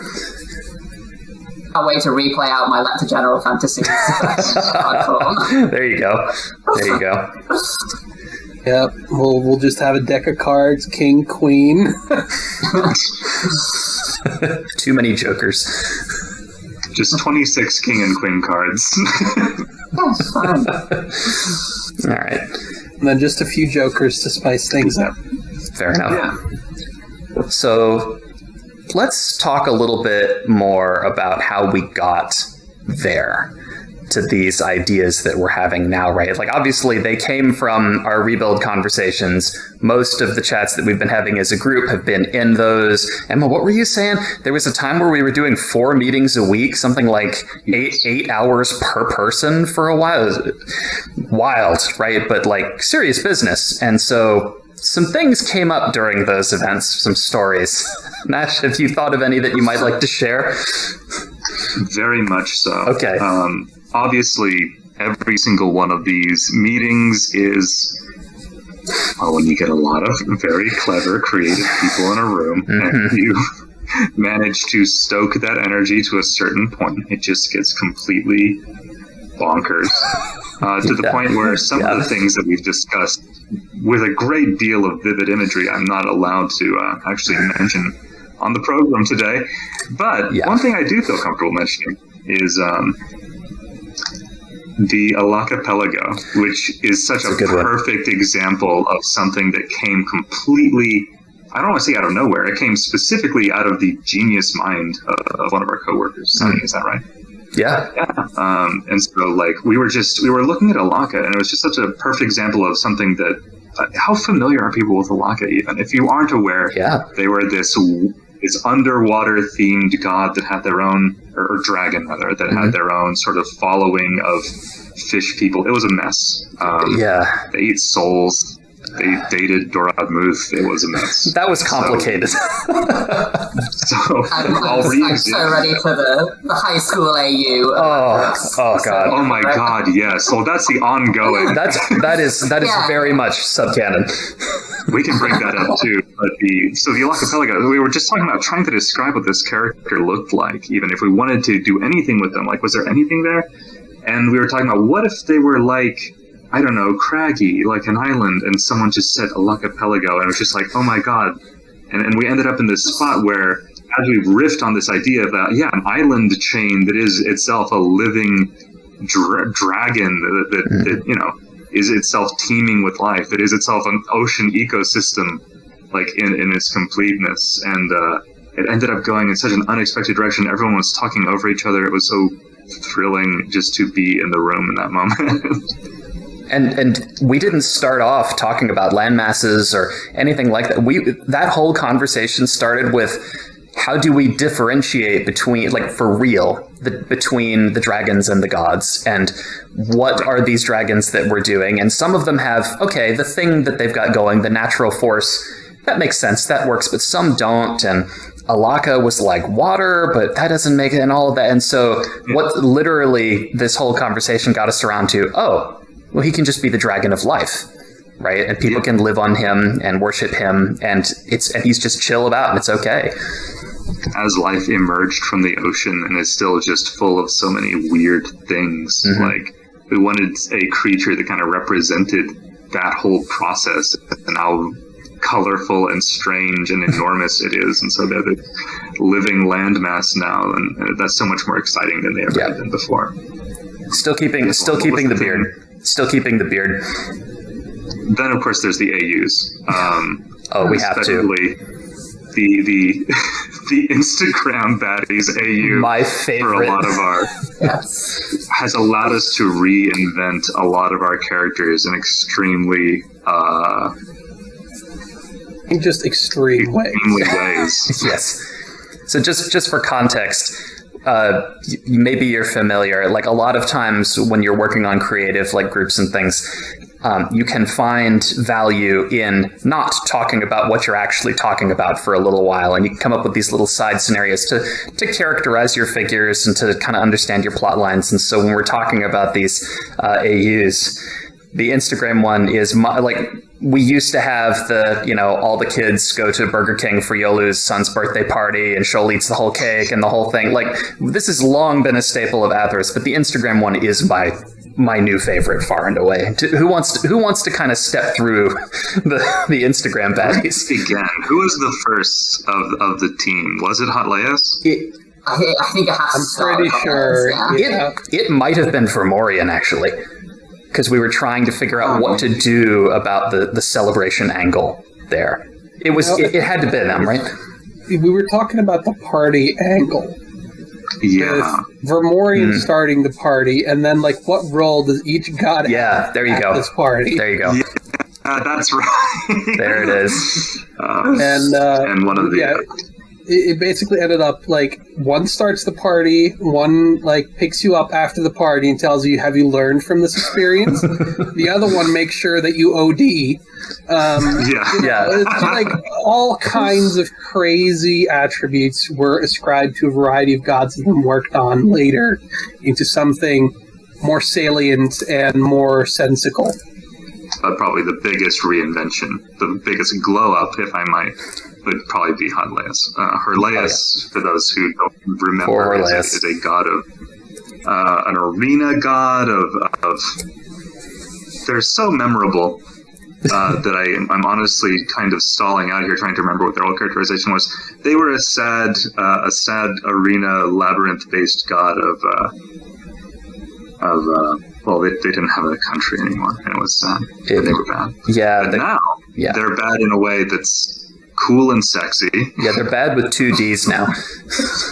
Yeah, they're bad in a way that's hype. Basically, we've reinvented this character. Anyone can take over at any point, but we've reinvented this character to be someone who's all about the spectacle, the glory, the full-on unhealthy obsession with being in the arena coated in blood, screaming at God, and in that moment transcending all your limits. That is the ecstatic state of our new Herleias. If it would make a good legend, Herleias wants in. Yeah. That's and for Herleias, a good legend does necessarily involve a lot of violence, blood, decapitations, just about as... It's like taking it to the next level. It's like taking it to 11's boring. We've all taken it to 11. Who wants to hit the knob with a hammer and then eat the stereo? Hot Leias really puts the arts in arterial spray. Yeah. That's pretty good. That's solid. That's pretty good. And it's crucial. It doesn't matter if you win for Hot Leias or not. Ravona cares about victory. Herleias just cares about having a good time. If it's a show, Herleias is in, right? So we pulled inspiration from professional wrestling and all sorts of ridiculous martial arts and just wacky movies with huge characterizations and the kind of stuff just imagine sitting back with a glass of fine wine and turning on Glow and just letting it wash over you. Wine mixed with mescaline, I don't know, but just really enjoying it. Perfect. I think we joke a bit about Hot Leias and our Instagram baddies, but these conversations have hugely shaped the way that we'll be looking at these characters in future projects.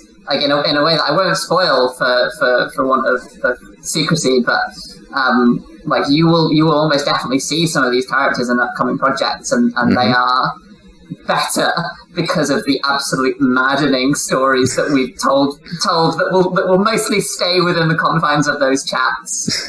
Too true. We can tell you all about like Shayla's latest Instagram post, but we won't.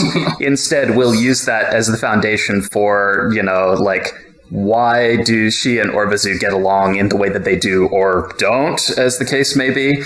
And, that helps us move forward without getting bogged down too much in the like and dislike ratio.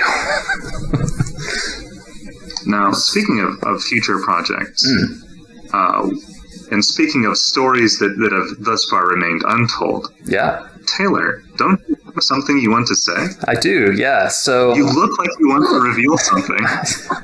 I always want to reveal something about Atherys. It's just been 10 years of trying not to. Classic expression of a man who wants to reveal. Yeah, I'm not even going to question it. So, obviously, we've been hinting at a lot of surprises coming down the line, right? You can look forward towards the end of the summer to some big announcements, some new things that'll be sort of platform related, a way for us to start sharing these stories on a more regular basis and all of that. So do please look forward to that. We're all really excited about that nondescript future. But to a more specific point, we as a group have long wanted to try and do a podcast of some description, right? Like, folks may remember, Anvil's Lore Corner from back in the day, the various other iterations and names of that, and then, with the other team members as well. But it just kind of feels like it's time to do it again. With the way Rebuild has gone, and we're going to start telling these stories again soon, and we'll have our platforms to do it. It's time to have a podcast, don't you think, Nash? I can't stop thinking about Atherys, and I can't stop talking about Atherys, and I'm ready to make that the problem of our audience. Oh, yeah.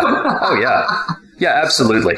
So it's time for a podcast. And exactly what the format looks like we'll be seeing. It will probably be, Nash and myself talking about a particular topic for the day, fairly brief, fairly digestible.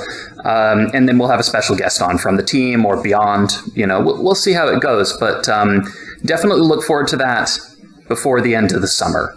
We'll start doing that. So join us and make Atherys your problem too, as Nash says. I want that one a mug. Atherys is now your problem too.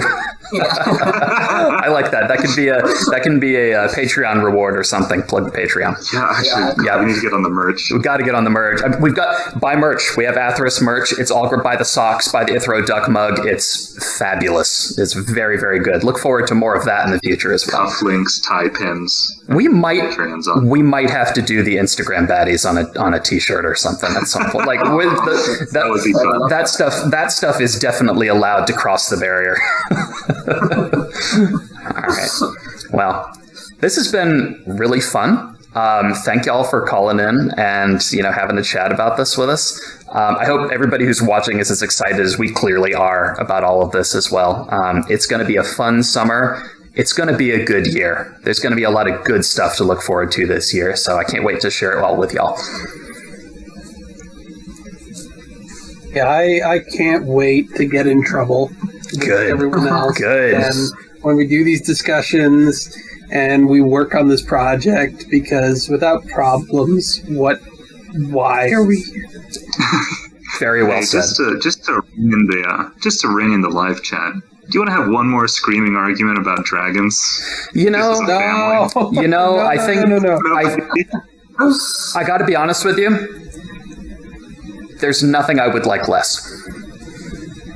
All right. We'll save it for the podcast. Look forward to episode 1. Yes, we're gonna come right out of the gate. How dare you? All right. All right. We'll see y'all later. Enjoy the live stream.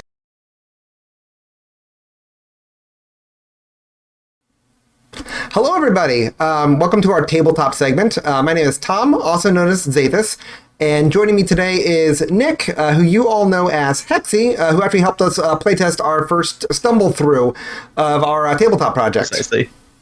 Yeah, that was a fun night. Recording of that will forever live in infamy, to say the least. And it will actually be shown after this segment, a few highlight reels Well, we got a couple of things to talk about. Let's look a little bit here about some of the background to the project. One thing I really was interested in, looking back, you've been working on D&D stuff for a while, even specifically having to do with Atherys, but you really started off in 3.5, correct? I actually started with like 6th grade in a slumber party with Advanced Dungeons and Dragons 2nd edition. We had a very brief but glorious end when I did not realize that sleep does not work on undead. Put the entire party to sleep, and we all died. After which I re-rolled the thief, and we had a lovely rest of the evening. But my primary bulk of D&D time has been with 3rd and 3.5, and then 5th edition, obviously, with the newer stuff. But back in like 2014-ish, I've been doing a bit of homebrew on my own, and decided to get a few of my friends in Atherys together. If anyone remembers Nick Crash and Lulcifer, who's actually still with us, Satan now.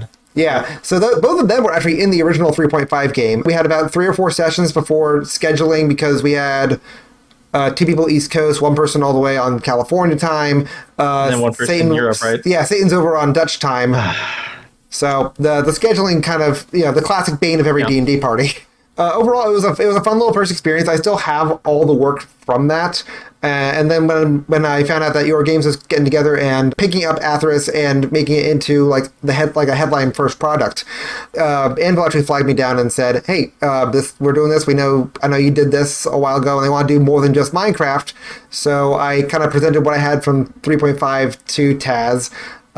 He took a bit of interest in it. He brought me on, introduced me to 2 of his coworkers, Alex and Josh. Alex and Josh. Yep, the Katz brothers. The Katz brothers. Yeah, great guys. And then we kind of just came up with a brief of, hey, we could convert this to 5th edition, and I kind of started going ham. So a lot of that early work was, at least in 3.5, was taking the heroes classes and converting them into their own D&D classes of like, well, what would this look like if we were playing it at a table, rather than just, saying, okay, we're going to have a fighter, but it does an Atherys. It's more of a, okay, what does the Squire's Knight tree look like? Interesting. Yeah, that was one of the nice things when we did our playtest. It was very much obviously like prepared and ready to roll. We didn't have to spend hours on character creation, which was nice. You had to spend hours on character creation without us, which was a good way to test out on my end to see how it builds, even. For sure, how it builds, and then for our end too, it makes it a lot easier because we have to take the content that you gave us and really work with it, right? To see, okay, does this feel fun? Does this feel stupid? No, I thought the playtest went really well. I really enjoyed it. And for me, I'm a veteran DM, right? So I've played for, I don't know, since like graduated high school, so like 5-6 years now.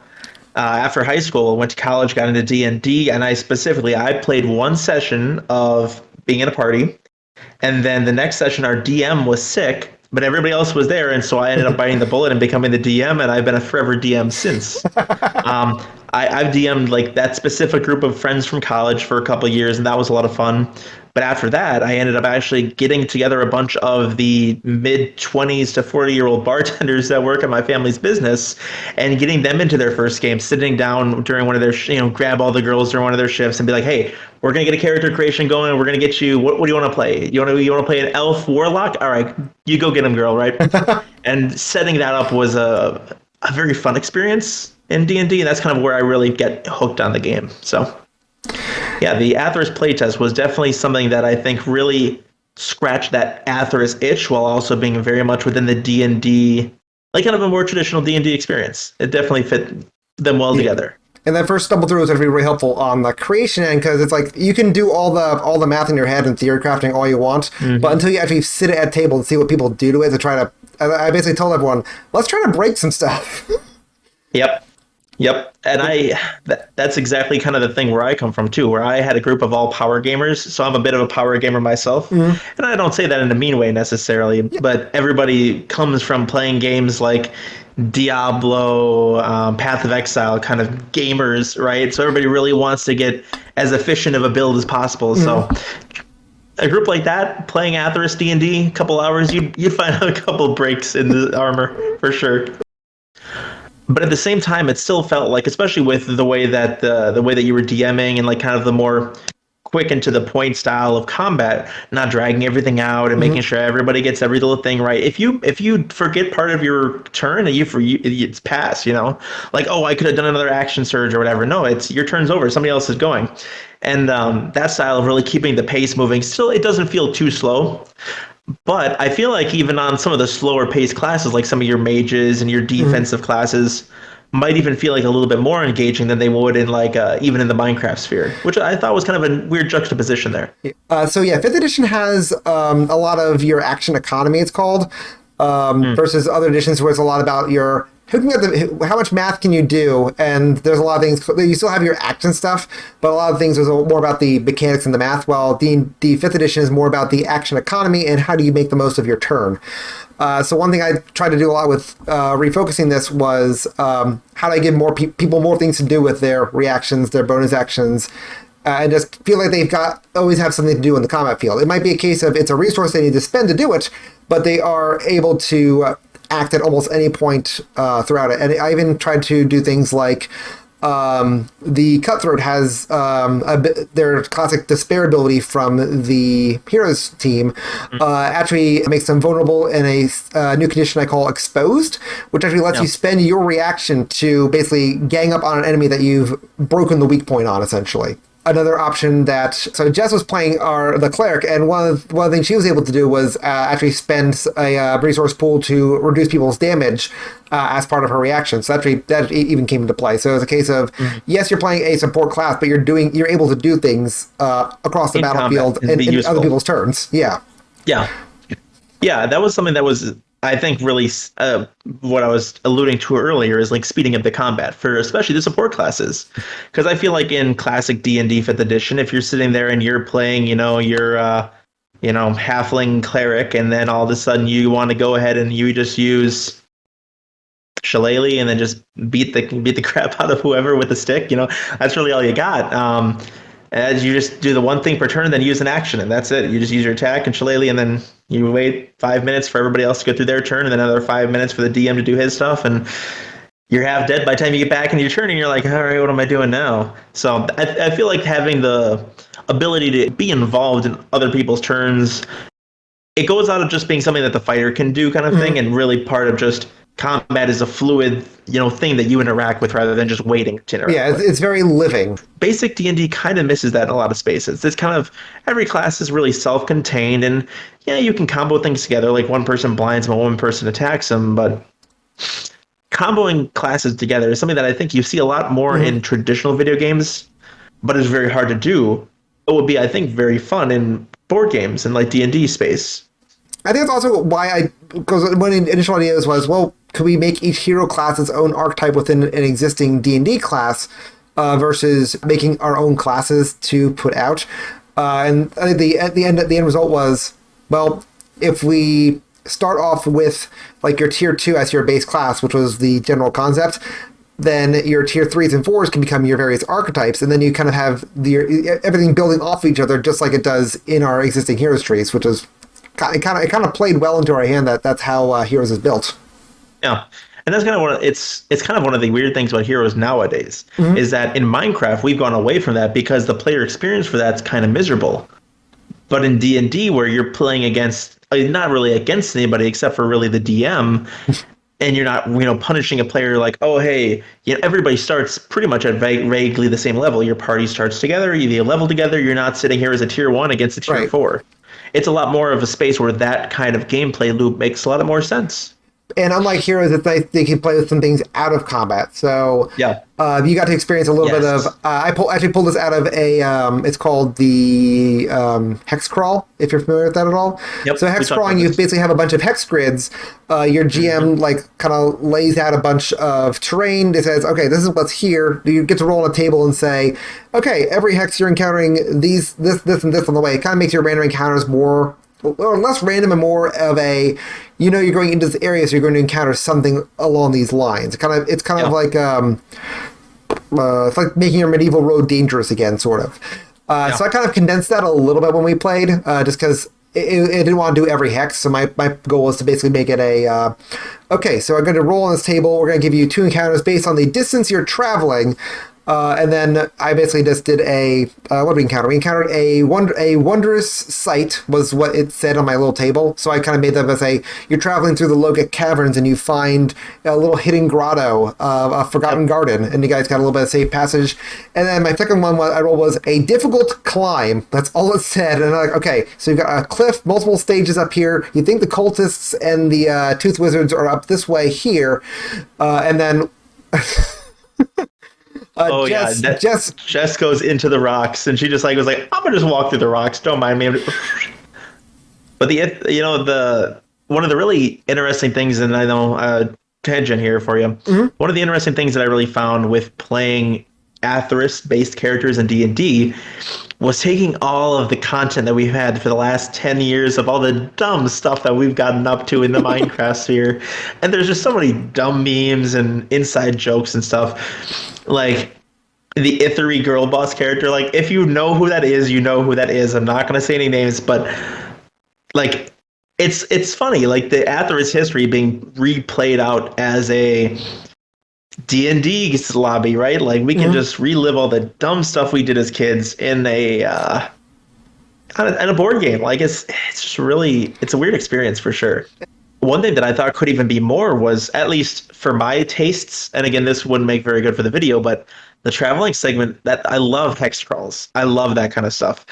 And I think taking that, I would do a full 8-hour session of just hex crawling, no goal, just big old all right guys, just explore. You're here, you need to go exploring. You got nothing, you don't know any maps, you can see from the hill you're on, this is the direction that you want to go, towards the east, towards, there's an ocean over there somewhere, so just keep walking. And running into little villages and towns and farms along the way, and all these woods, and having to camp out like that. I think that's kind of a fun D&D experience. That could even just be a fun way to present a hex troll in the world. Like if you just go back to Ksenia the Anton and his journey around the world, he's charting the first maps of the world. That is the perfect setting for a hex troll. It's something where I think it would be a very fun, I could spend, you could spend from January to December, a full year just exploring the world of Atherys and still not have found enough stuff. Oh God, now I want to play more D&D. Oh no. Well, I mean, that's kind of good luck for you. I am hoping with some of the compilation and beta work we're doing, hopefully by the end of the year, we might be able to try to do some organized play with the community. Oh, that would be really exciting. I would love to try that. I think as long as you have one or two experienced players in the group, you should be able to lead a group of noobs pretty well. Yeah, I think even with a group of brand new players, that's kind of the half the fun is learning the game sometimes. Yes. I think what we did with our first playtest internally with the team, I think that kind of level where you have a couple new folks, a couple old folks who at least know the basics of D&D, especially while you're still trying to figure out exactly how the gameplay feels, what feels good, what doesn't, adding more classes in. I think it's a very similar thing to the way video games progress as well. It's actually a very, very close relation from what I've seen. It's something that's kind of a weird parallel there. So on to a little bit more role play content. Now, I had mentioned this just a little bit, talking about how it feels like kind of the Atherys memes, but even for a non-Atherys, somebody that hasn't experienced Atherys for the last lifetime, frankly, somebody that might have been born after, somebody that might have been born after Atherys was invented. Hurting my head. We're old. I feel old. 10 years. God. Yeah. If somebody that's born less than 10 years ago that doesn't have 10 years of experience in Atherys and barely 10 years of experience in real life, how do you think that's going to work out for them? Is it going to be a lot of let's go spend 6 hours reading the wiki? Well, I think a lot of it is basically summarizing, what are the nations, what are the core characteristics that make each one up, and a lot of that is rather than doing D&D does your fantasy races. Obviously, because we have a world of all humanity, you don't really get that. So kind of took a little bit off of what they've done with Tasha's Cauldron of Everything, with customizing your origin. So I basically have a chart where, this is your nation, these are the core ideals of the nation, this is what you might be raised under, and there's actually a whole list of, you can choose various features and traits from a list. So you got to kind of mix and match your own origin. There's shared values that can be found across multiple civilizations. but also their own. It kind of mixes and matches their own core ideals, and then also there's your like what you get as like your bonus skill options, and just common things that everyone might have from that region. Say, your Seleucites, you could have, keep a dagger handy. Yeah, that makes sense. I think that does add just enough depth where you have the creativity within your character creation, and it's not just, okay, well, I'm going to be an Ithri fighter. All right, that's it. And that's even, I think, a little bit more in-depth than what traditional D&D goes into, because the backgrounds in D&D are very lackluster, very, very generic, and it works for D&D specifically because the world is generic. It's just fantasy world, right? There's, unless you really, really get into it and really explore the core rule books and all the Eberron content and all these other like places that explain the way the world works, it's really just fantasy land, Whereas Atherys kind of has more of a developed universe that has specific rules, but they can still be broken for the sake of, creativity. There's boxes that you can work within unless you're creative enough to break out of them. So it gives more of like I don't want to say a barrier to entry, but more of a room to really like prove your creativity in a more of a unique way than just, yes, I would like to be a tiefling rogue with the folk hero backstory. Folk hero, why is that? Because I needed I'm these Robin feats. Hood. Because I wanted this feat and I'm Robin Hood, so thank you. There's a huge expansion that everyone wants to try to put their world in a way that people can play it at home. One thing I'm really looking forward to within this is just, I think, and you mentioned it already, the idea of doing this with the community. Even if this isn't necessarily something that is, the next critical role, right? We might not be the next D&D. I mean, I don't know. That's something that you never want to say no, but you never want to say that we need that to happen because you're going to disappoint yourself, right? Right. 99.999 times out of 10,000, right? But at the same time, even just building this as something that we can use to have fun outside of Minecraft. Atherys is such a cool universe, and there's so much stuff to see that we just really can't show in Minecraft. And having attended, I know you were not directly part of like the rebuild in any high capacity, but attending a bunch of the rebuild meetings and looking through all the stuff that Taylor and the team are working on. Oh my God. The Atherys world is way cooler than we could ever even dream of showing in Minecraft. It would be impossible to build like with all the additional like nations and exploration he's got going. No, like it's insane. That would take mind blowing. Yeah, it would basically be like a Horizon style size of project. Then multiply that by 3, so that'd be very hard to put it in Minecraft. There's only like 5 nations in Horizons. There's like how many nations that we have like written down and like 24, explained all the lore. Right now, to count. Like total empires is like I think almost 30, isn't it, or like even more? But there's the original empires and it breaks off a bit more. So I think we're at about 24. Yeah. I think last I looked, unless they expanded since I last looked. The last number I heard, and I'm pretty sure this was a joke, was like, oh yeah, there's 200 empires in the world of Atherys, and I'm like, somebody get me an aspirin. Well, I mean, you've got 7 city-states alone out of Arsaluk, so that's already 7 of the 200. Oh my. But yeah, even if we don't go to big streaming stats or anything, even looking at the Discord right now, there's about 200 people online-ish. If we got maybe 40 of those people a month to participate in an organized play over the course of a few GMs and a few games a week, and just get a lot of new stories to be told. Yeah, I think those stories too, and that was something that we discussed when we were working on Aeons, is the world of Atherys can funnel into Aeons, but it doesn't really come out of it, right? The world of Aeons is, for all goods and purposes, self-contained, because it's not totally perfectly one-to-one with the new lore, and that's fine. Aeons is its own classic Minecraft experience, and trying to make it perfectly one-to-one with the universe that we're creating that's meant for the D&D content and novels and all sorts of other things, it's not going to be fun in the Minecraft, because it's going to be so much work to get it all in there. That would just be not that great of an experience, frankly. There's no real way to interpret, hey, there's magic rings, and if you go to the correct point in space at the right time, you can charge your crystals and then use your magic. Like, even in D&D mechanics, that is hard to make fun. So, there's still some deviation from the lore and the story, but enough to make it still like this is our presentation of the story, just like Minecraft is, this is our presentation of the story, in a different medium. the world of Atherys is larger and stranger than I think any of us have ever really given it credit for, and it's not just a generic fantasy world without any goblins. And it's going to get weirder. It's going to get a lot weirder and a lot wilder, and there's going to be a lot more to see, and I really look forward to being able to show that to the community, even to a small extent, just through the D&D content. I think it's going to be a lot of fun.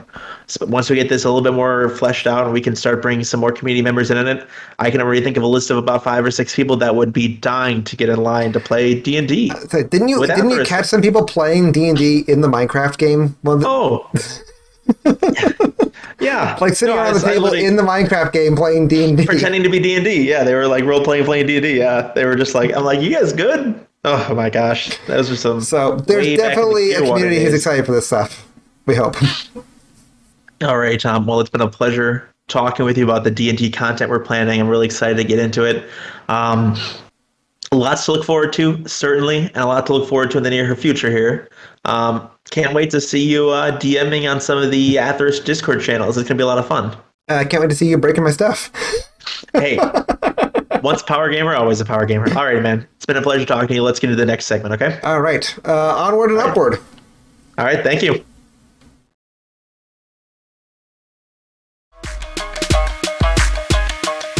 Ooh, that must mean that there's stagnant water in that area or some shit. I don't know. I don't necessarily want to know. And I think we have to take Angrad's suggestion of going up the cliff, or we go around the water. What's your opinion?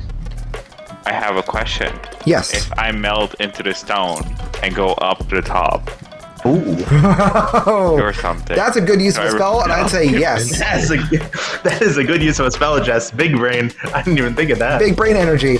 All right, so as you're kind of finishing your scale up the cliff, you can see all 3 trails terminating into a dark cave that thrusts into the mountain's rocky side. There's 2 ancient pillars that frame the cave, along with a worn and damaged wooden statue. May I do a history check on these pillars? Oh, God.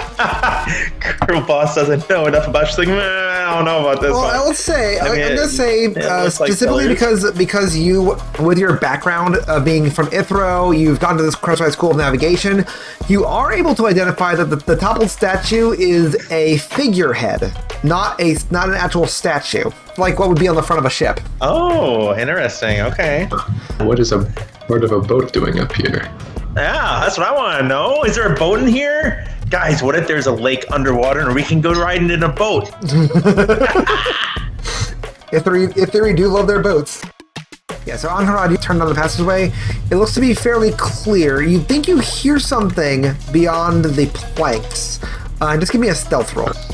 You can feel like there's a malice coming towards you. Alright, so Annabella wins initiative. Let me see my tracker. Understood. So Annabella eating, Angarad.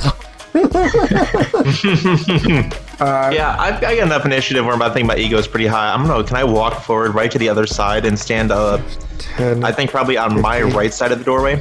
3 rotting humanoids dressed in tattered and ragged clothing. Their side-bloated bodies glisten from the slimy mixture of water and seaweed that hang from their forms. The spark of evil that brought them back from the ocean's depths drives them to seek the living so they may join them in their watery graves. Angarad, you're up. Alright, so we're going to switch you over to favorite terrain melee. I'm going to use the spear. Yeah, so let's see. Doubles attack, I can. 5. So you're getting an extra +2 to hit. So that's going to do a total of 12 piercing damage to it. You hear the fire of gunpowder as the doorman fires offhanded at the opposite zombie. So it's going to approach the path of least resistance and try to make a swipe towards the doorman. Ooh. Oh. That hurt. Hey, can I give him like divine protection? Yes. How many divine protection do you want to spend? You have 3 available. I want to spend 1. Roll me a d4. 1 damage reduced. Wow.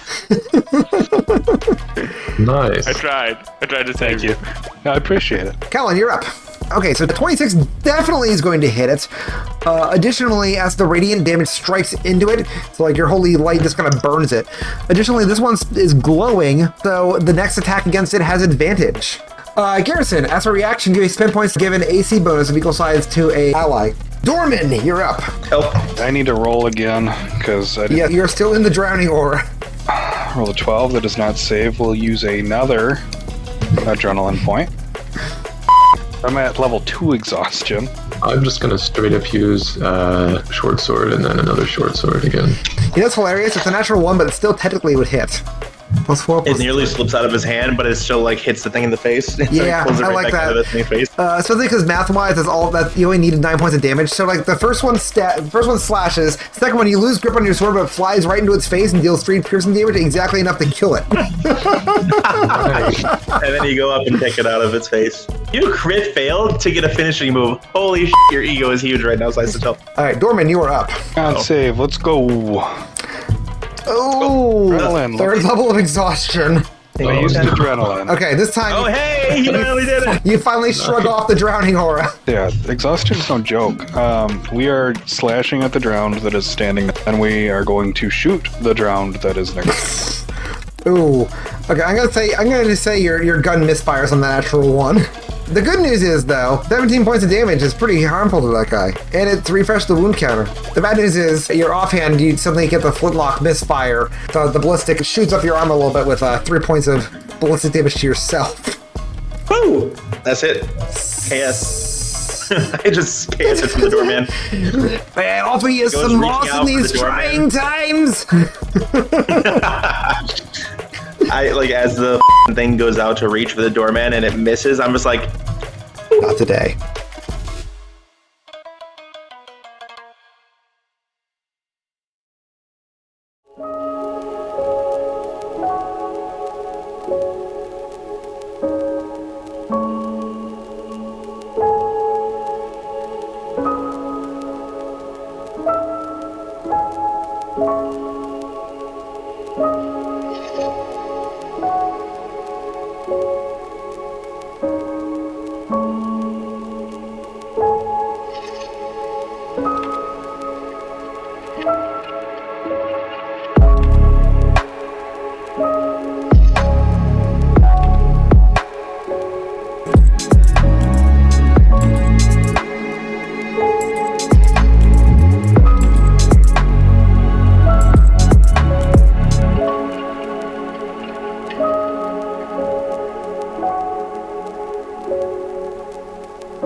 Okay.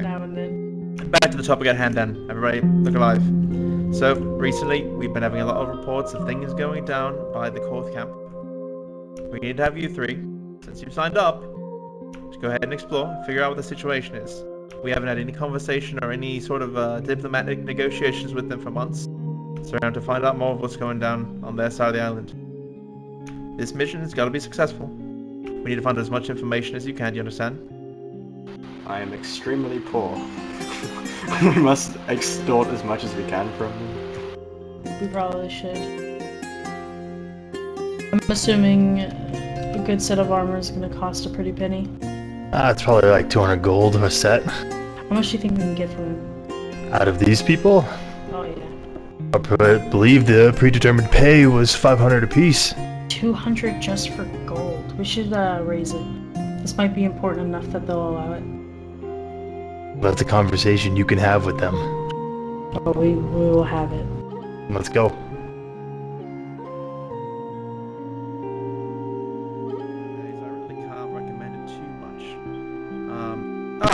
You threw it back. Brilliant.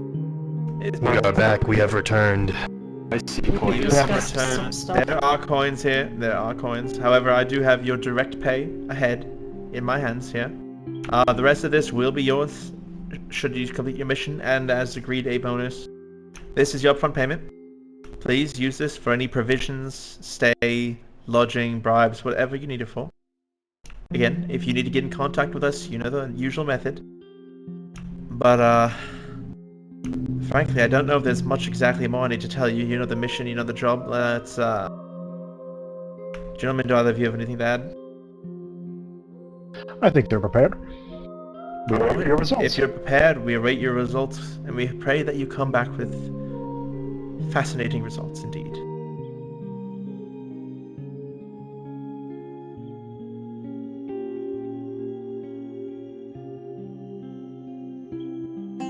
You guys are ready for the upcoming fight? Do not feel ready. What are you guys gonna get from the stores out here? I definitely need light armor. I will probably look for something the same. I'm ready for a good PvP battle. Alright, so if you guys want to go ahead and head into town, I'm gonna go check out some other stuff. But yeah, go ahead and pick up your armor that you guys need. Why do you think that? Nope. I was about to ask you the same. Good next squad. It's fine. I see people. Oh, this is a really pretty building. We should pick up some food provisions while we're here. It is a long journey. Yes, I do have bread. Nice freshly baked bread. It is a large loaf though, to be fair, but yeah. That is Yes, very you do. pricey. Thank you, kind lady. Okay, thank you so much. No Do you know problem. where the pub is? I believe it's up the road, towards the left. Up the road. Okay, thank you so much. Thank you.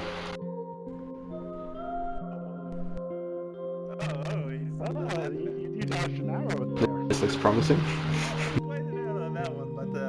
The family is quite the problematic type. Hey, welcome! How are you? Welcome. Greetings, greetings. Hello. Hi.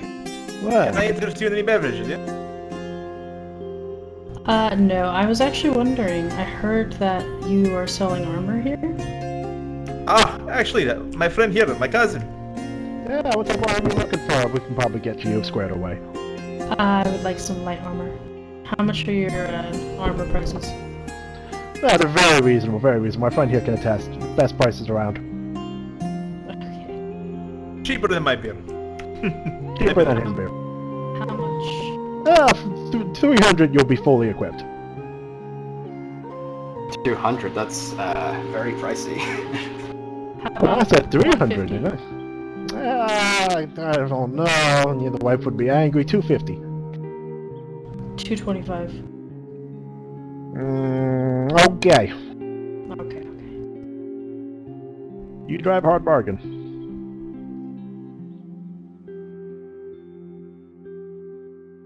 Hey, take that. Quite sharp. Watch yourself up. And my glass is gone.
Yo, bartender, give me a drink. Of course, brother. 1 gold, please. Hard scotch, please. The hardest of scotches. Thank you so much. But yeah, as I was saying before, it's trying to get the consistency just right is really difficult. So you do extra thin slices of steak, and this is actually a very thin jerky. So when you cook it just enough, you get the right flavor and every. Oh, I'm very proud of this one. My cheese, again, I won't take too much credit for the cheese. It was my cousin's recipe. That's what I'll keep saying until the day I die. Don't ask me. Hey, bartender. Yeah, buddy. How can I help you? You got any food? I got jerky if you're interested. I can't. Everybody ridicules my cheese, but I've got a new recipe for beef jerky. Give me whatever you got. I'll take whatever. Alrighty. Just for yourself or for you and your friend? Nah, just for myself. Very good. Very good. Here's that for you. I'd like to purchase. Well, Here's some coin. You keep an eye out for that ex-wife. Don't run into her. thank you, brother. I will keep her very well away from the pub. Have a good one. Alrighty. Thank you. Good. Enjoy. Hello, my dear. Did you need another beverage? Yes, please. Very good. Very good. Let me take these empties out of the way for you. Steven, it's your friend or what, mate?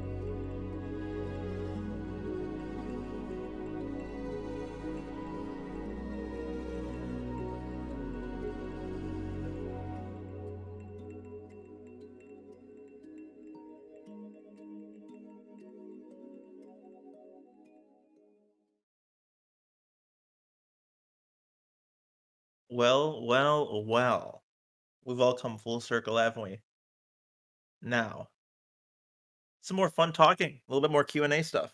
Let's get into it. Gonna be getting into what's going on with Atherys Horizons.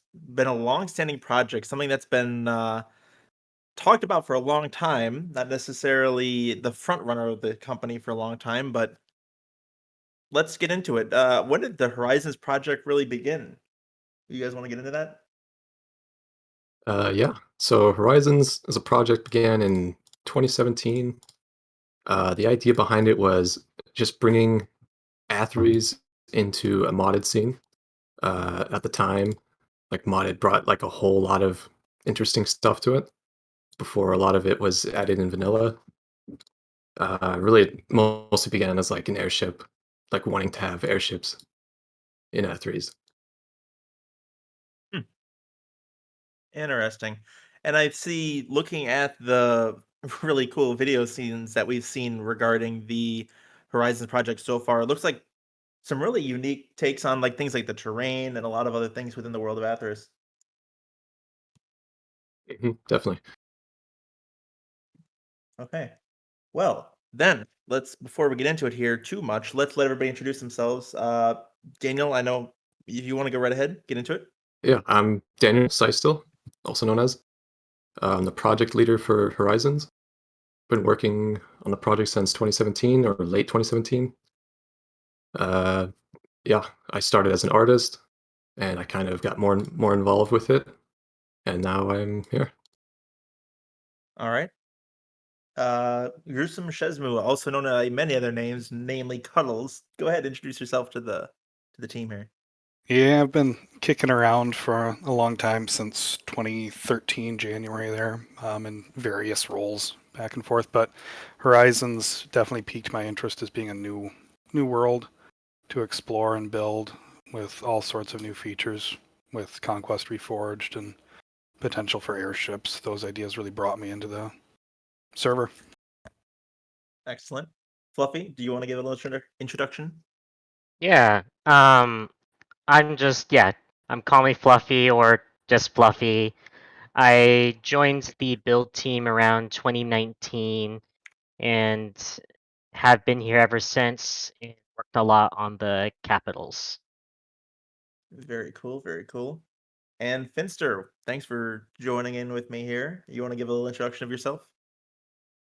I'm the unknown person since, I don't know, 10 years in existence in Minecraft creative community. For me, For the people who doesn't know me, I'm there since 2014, since the Gazemo days. But sad thing is they don't exist anymore, and I'm kind of helping now on Atherys. Aeons, not Horizons. Gotcha. Well, you're going to be very helpful in helping figure out a lot of the questions and really diving into a lot of the things that somebody that necessarily hasn't been around for the Horizons project as a whole, and getting into answering a lot of the big burning questions there that are like, what's going on with this project and what's the history of it, you know? Um, so I already brought up to you, Daniel Seisetel, where and why did the Atherys Horizons project begin? Um, is there anything more that you want to go in depth with that? Like uh like when did you say when exactly the Horizons project started? Yeah, it's 2017. So it's been about 5 years now, which is crazy to think about. 5 years in the making, huh? Yeah. Yeah, and it's one of the It's had its ups interesting and things. downs. For sure. It's seen a lot of things that a lot of time put into it, but also a lot of time where it gets kind of kicked to the curb as well, which you hate to see with a project that's this cool and in depth, and there's so much stuff to look at. So let's talk about some of those things to look at. Um, Server vision, like what was the vision for Horizons? You brought up things like just bringing it into modded and seeing Atherys in a new universe, but what's the kind of grand vision for the Horizons project? Well, the vision has changed quite a lot over the years, but I think the core vision is still in line with what Atherys is at its core, which is like community-driven, like experiences, player driven, with the RPG elements and just things to bring people together. And that's also one of the core, like that's the core vision behind that Horizons. So we Yeah. just for Horizons we aim to like expand upon the core of Atherys and Minecraft to just provide like a more substantial gameplay experience that's never been seen before in Atherys. hmm Yeah, and it seems like the Horizons project really aims to take what was really the kind of success story of Atherys in the vanilla scene and then really expand that and go beyond just vanilla Minecraft, adding some really cool features that I've seen. Namely, we saw through that last video teaser, the in-game voice chat, I think is something that's like really cool and something that was kind of, memed around about over the years of something that'd be cool in vanilla Minecraft, but bringing that into the modded scene, I think is gonna be really interesting. So any other big features that you want to mention or anything big that you think is really what differentiates this from the vanilla? Like, how does it plan to expand beyond the vanilla Minecraft? At least in Uh, your eyes. yeah. So first of all, we have like one of our core mods is Conquest Reforged. Some of you may have heard of it. It's really expansive. Like it adds so many new blocks, models, textures, and just really takes like the base Minecraft and brings it to a whole new level of like building potential with it. Awesome. That's really I think the building and seeing some really cool structures and people individually with their little small groups building up some really crazy towns is something that really kind of brought the Athers vision to be something that really dragged in such a wide, diverse cast of players. You have a huge variety of people that are really interested in all the kind of things that we can play on Atheris. But getting into that exactly, what types of players do you think really are able to benefit from the Horizons environment? Is it something that you think fits one group more than another, or do you think it really fits like the kind of four larger player types per se? Yeah. So the main goal for Horizons, I would say, is to not just cater towards one group like Nimi mentioned, like RPers versus PvPers. Mhm. Uh, we're really trying to bring a server experience where all types of players can enjoy the server, kind of do whatever they enjoy doing the most, and just stick with that, and then find their own place in the world within the server. Mhm. So we've been using Bartol's taxonomy of player player types, which is like a really old, like I guess, guideline. Yeah, we've been using that to basically design the gameplay around that. That separates players into 4 distinct types. You got your killers, your achievers, socializers, and explorers. Killers act upon other players in the world. Achievers act upon the world itself. Socializers interact with other players, and then explorers interact with the world. So different ways of categorizing. I guess the primary like gameplay type that players enjoy. Kind of like the primary like modes of enjoyment that individual players might have. Yeah, everyone has different taste. Yeah.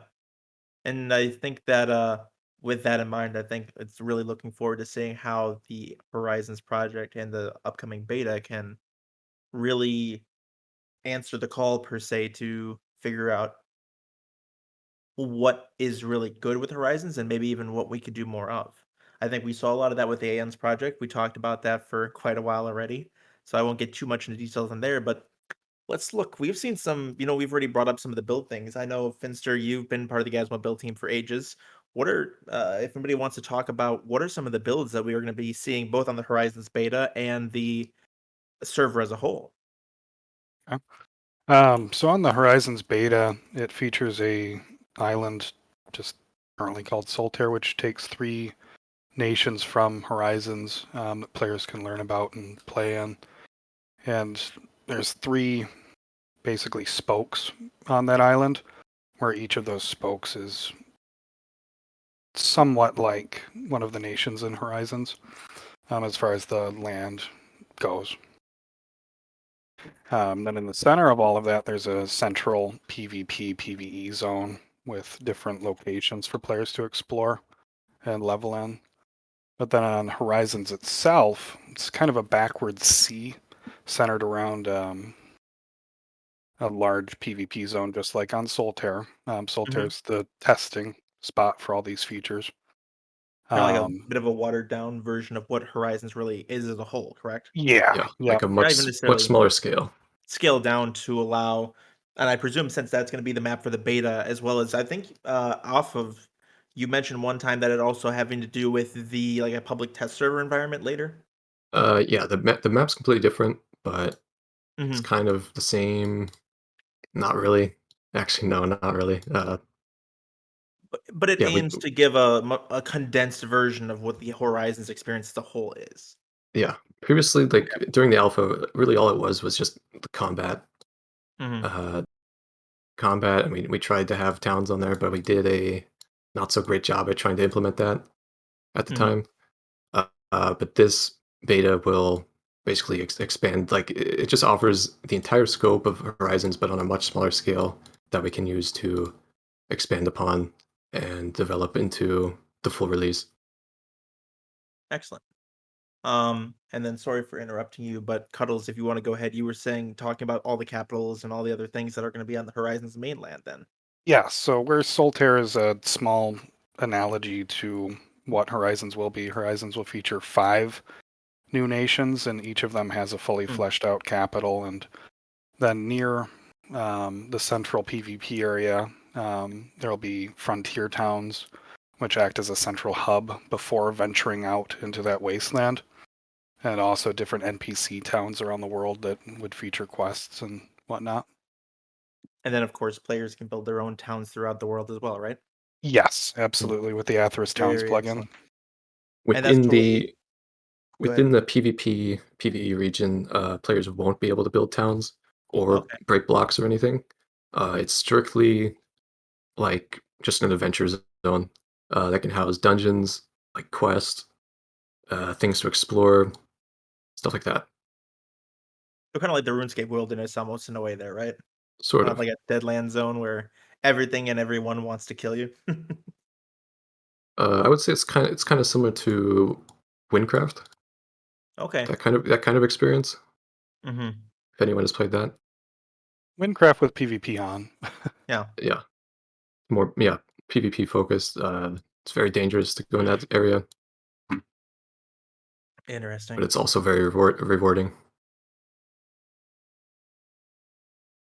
Very cool. Very cool. Now that we've gotten a bit of the builds on the Full Horizons plans, let's talk a little bit more in depth about the beta server. I know that's going to be a little bit, if not a lot, closer in terms of a timeline. So we've got 3 nations taken from the Horizons map, like you mentioned, and that's going to be on this Solitaire world.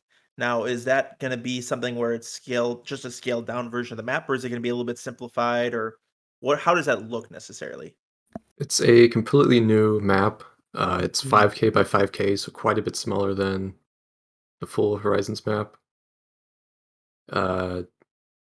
It's got pretty much the beta map was made as like basically a proof of concept of getting Conquest to work in survival for the Mhm. full map.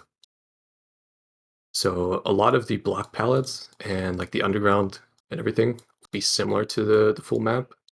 Of course, a lot of stuff is subject to change after we receive feedback from the beta. But yeah, like the experience with the map will be mostly the same, I would say, around that. Of course, the terrain is quite different. Like it was definitely like it's a lot. I don't want to say it's worse, but it's not Simplified. as detailed. Yeah. Yeah. Okay. Very interesting. So there will definitely be So, a lot of improvements going into the full map. mhm, for sure. And I've seen a lot of the parts of the world of the full map. Now, I think it looks fantastic. And I think even the Solitaire map for being a proof of concept beta, I think still a pretty compelling and cool map. Even if I think we mentioned off stream that the trees are lacking the conquest blocks, but it's still a very cool design, right? It's very unique. Now, you've mentioned Conquest Reforged a few times, and I know we've also, in through the teaser, saw about the proximity voice chat. But what other mods are in the mod pack? Like, what kind of content are we looking at? Like, what is kind of the core mods used for Horizons? Yeah. So after Conquest Reforged, some of the other big mods include let's see, custom NPCs, which just adds a whole lot of it adds the ability to make like NPCs that run around. They can give quests. They can just give dialogue. It has a lot of features to it. We're probably going to Mhm. use that for our mobs as well, Oh. which can be custom scripted with like unique events, custom models. Like there's a lot of functionality to it. Mhm. So that's a core mod. We're also using our own custom mod, which adds like a whole lot of custom items, functionality for like tools, like increased durability, like unique items. Mhm. Lots of stuff there. That's about, other than the proximity voice chat, that's about the like all of the core mods. Mhm. But of course, we're also going to be adding a lot of, I guess, quality of life and just Yeah, as we see more like in through small the features. beta. Like we're Yeah. probably going to have like Oh. uh, backpacks, like a bunch of like tweaks, like client Mhm. side tweaks, client side like possibly like I Graphics guess enhancements custom and all stuff animations, like like that. custom a lot of stuff to add flavor to the world. Uh, yeah. Interesting. Very cool. Now, you just mentioned something about like custom items. So, are we Mhm. talking about like similar to like a fully developed like item system for like PvPing and PvE, or like what getting into it in that way? Like what does PvP in the Horizons project look like? Even if it's just for the beta for now. If you don't want to give away too many of the trade secrets there. Okay. Yeah. Okay. So beta or items? I mean PvP or items or just both? Let's just go let's start with the PvP side because I think that the will kind of cover a little Okay. bit Yeah, more they broad. kind of tie in with each other. Mhm. So PvP, it's a little bit different from Aeons. Mhm. We're using, instead of heroes, we couldn't get heroes on Sponge, which is what we need for running the server with all the modded. mods, yeah. Yeah. So instead, we've been developing our own custom heroes-like plugin, Mhm. which players can basically select their archetypes instead of classes. You have like classes with predetermined skills, like you do on heroes. We have like starting classes, starting archetypes that players can basically expand and pick their own skills with that. So they have like a skill tree with those, and they can kind of build their own class. Like they can decide kind of what skills they want for their character. Mhm. On top of that, we have like an attribute system. We have 5 base attributes which affect a bunch of different things in the game, like energy regen, and they also affect the skills themselves. So Oh, like so similar to like a they D&D thing where you have like stats that actually affect the way you do everything within the world. Yeah, so you can have like a Okay. strength-based skill, and then if you get a bunch of strength, it increases the damage or other effects on that skill. So you can kind of pick your skills and then pick how you want to, I guess, adjust those skills for the perfect build. Mhm. That's interesting because I think that was one thing that it was hard to use that sort of system within the Aeon sphere because the classes were so like finely balanced by being an entire predetermined and pre-built class. Trying to add attributes into that was a headache. But Mhm. with this being more of just a broad archetype and having, like you said, just more of like a pick your poison, develop your own sort of pseudo class through picking out skills and abilities and attributes that fit what you want to try. That seems like it's Yeah. a lot more interesting. It seems like it'd be a little bit harder to get into. Or do you think it's not Uh, as bad?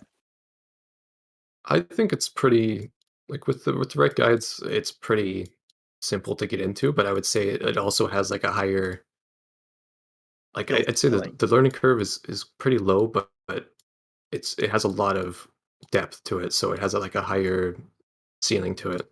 Okay. Where it's simple to understand, but it may not be the simplest to, I guess, find the best builds. And of course, Mhm. all of that is going to be like a rotating meta, probably, Yeah. where like one build becomes the new greatest thing, and then someone creates a build to counter that.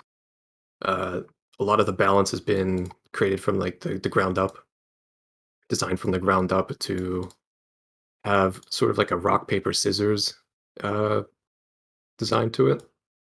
So Mhm. something is always going to have certain strengths and weaknesses to it that someone can take advantage of.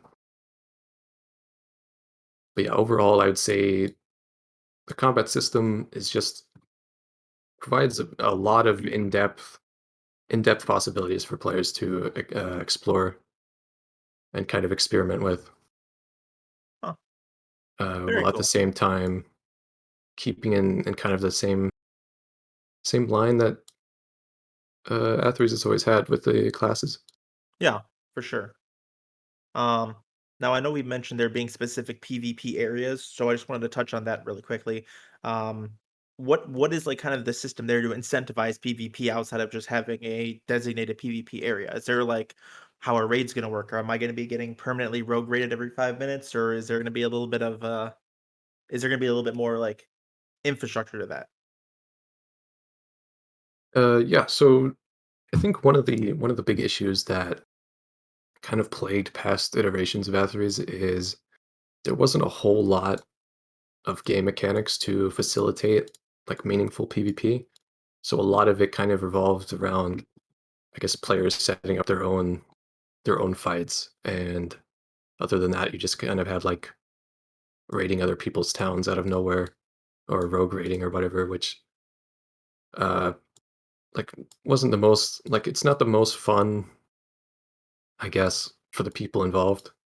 And a lot of it's not as meaningful as like having like game loops around that.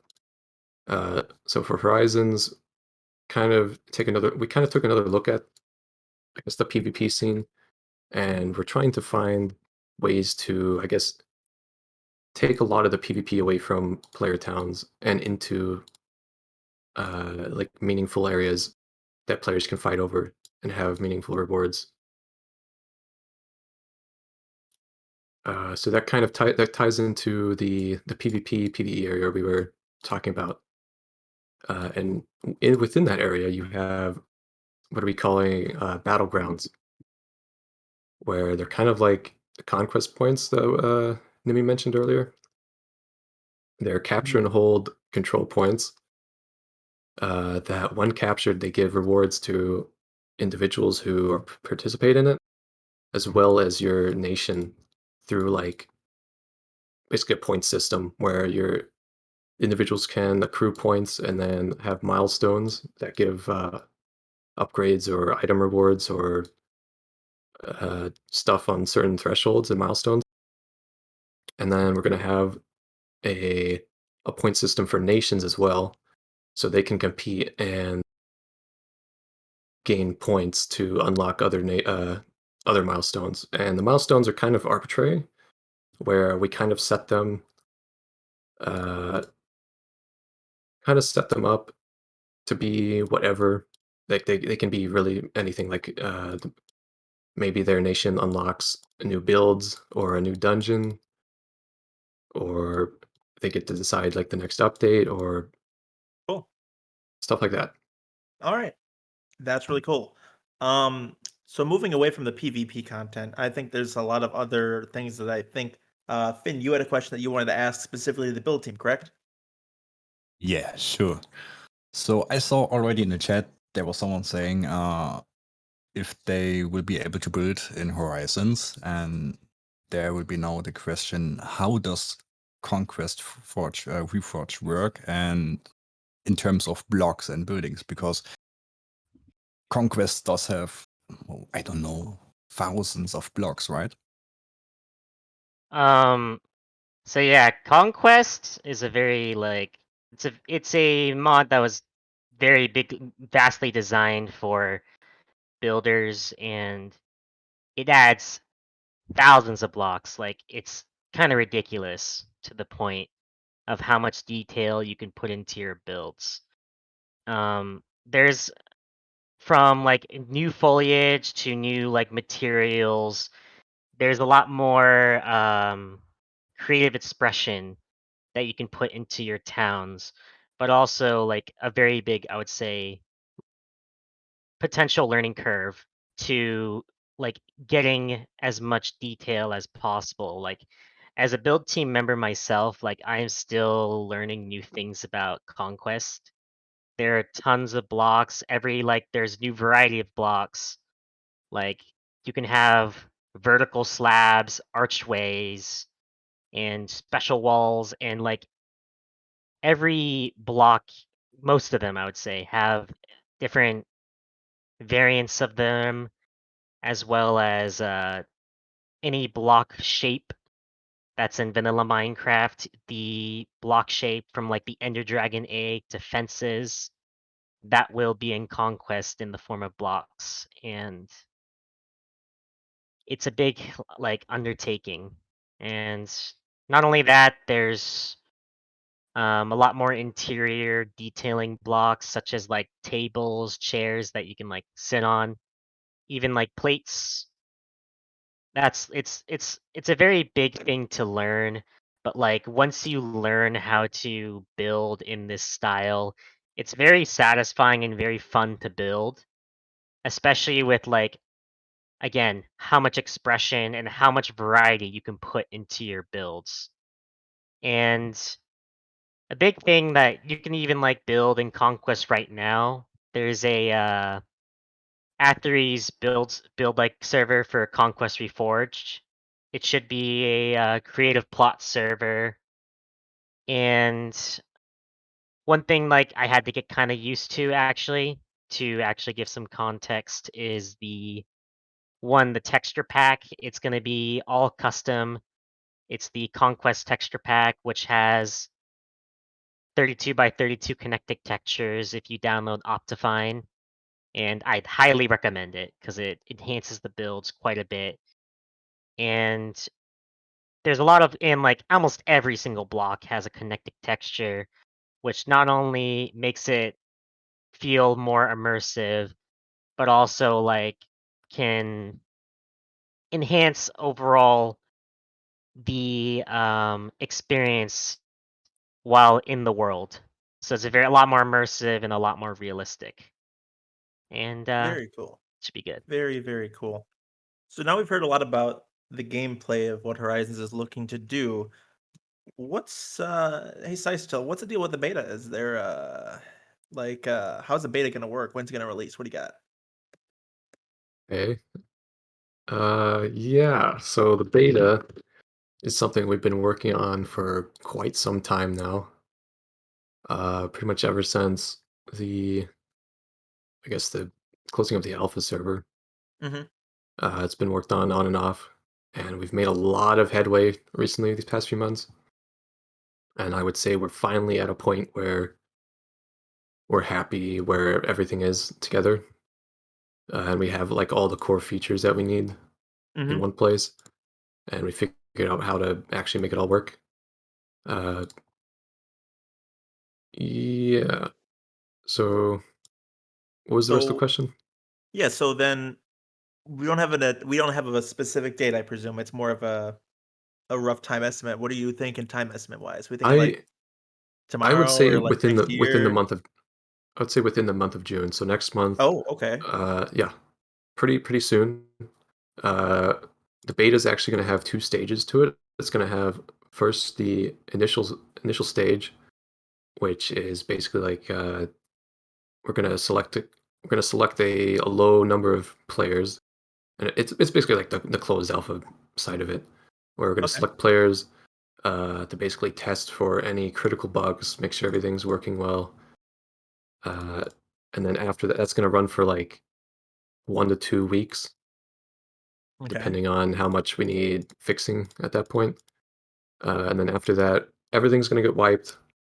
So everyone's going to be able to start fresh with the persistent beta, which is the next stage. And the persistent beta is going to be a long running beta up until the launch of Horizons. So that's later this year, planning. So that's going to be like quite a few months of beta. And we're going to treat it just like a live server. Mhm. So it's going to get constant updates, constant new features and content, bug fixes. So yeah, it essentially becomes its own iteration of Atherys up Sweet. until the Horizons launch. And then even after the Horizons launch, we plan to still use the server as like a public testing server where we can put on new content for Horizons and then test it out in like a closed environment before we put it onto the live server or the Mhm. full server. Very cool. Yeah. So then you mentioned it starting out with a specific cast of players being like essentially whitelist selected for the initial beta. Is the persistent beta also going to be hand selected, or is that going to be more open, or is there going to be a whitelist? So what we plan to do for both the betas and the live server is reintroduce the whitelist. Okay. That may come as a shock, but we think it's for the best to basically foster a more curated community. Uh, the requirements for the whitelist hasn't been completely finalized, but Mhm. it's not gonna be super like grueling or in depth on the process. We're gonna probably let in quite a like most of the applicants, Okay. but it just adds that little extra barrier for curating a better community. And to keep things like bots and bad content like that out of the Mhm. loop as well, right? Okay. Well, that's I think going to be something that makes the server a bit of a different environment. So, with that in mind, that's a pretty big difference between the Aeons and the Horizons project, right? Yeah.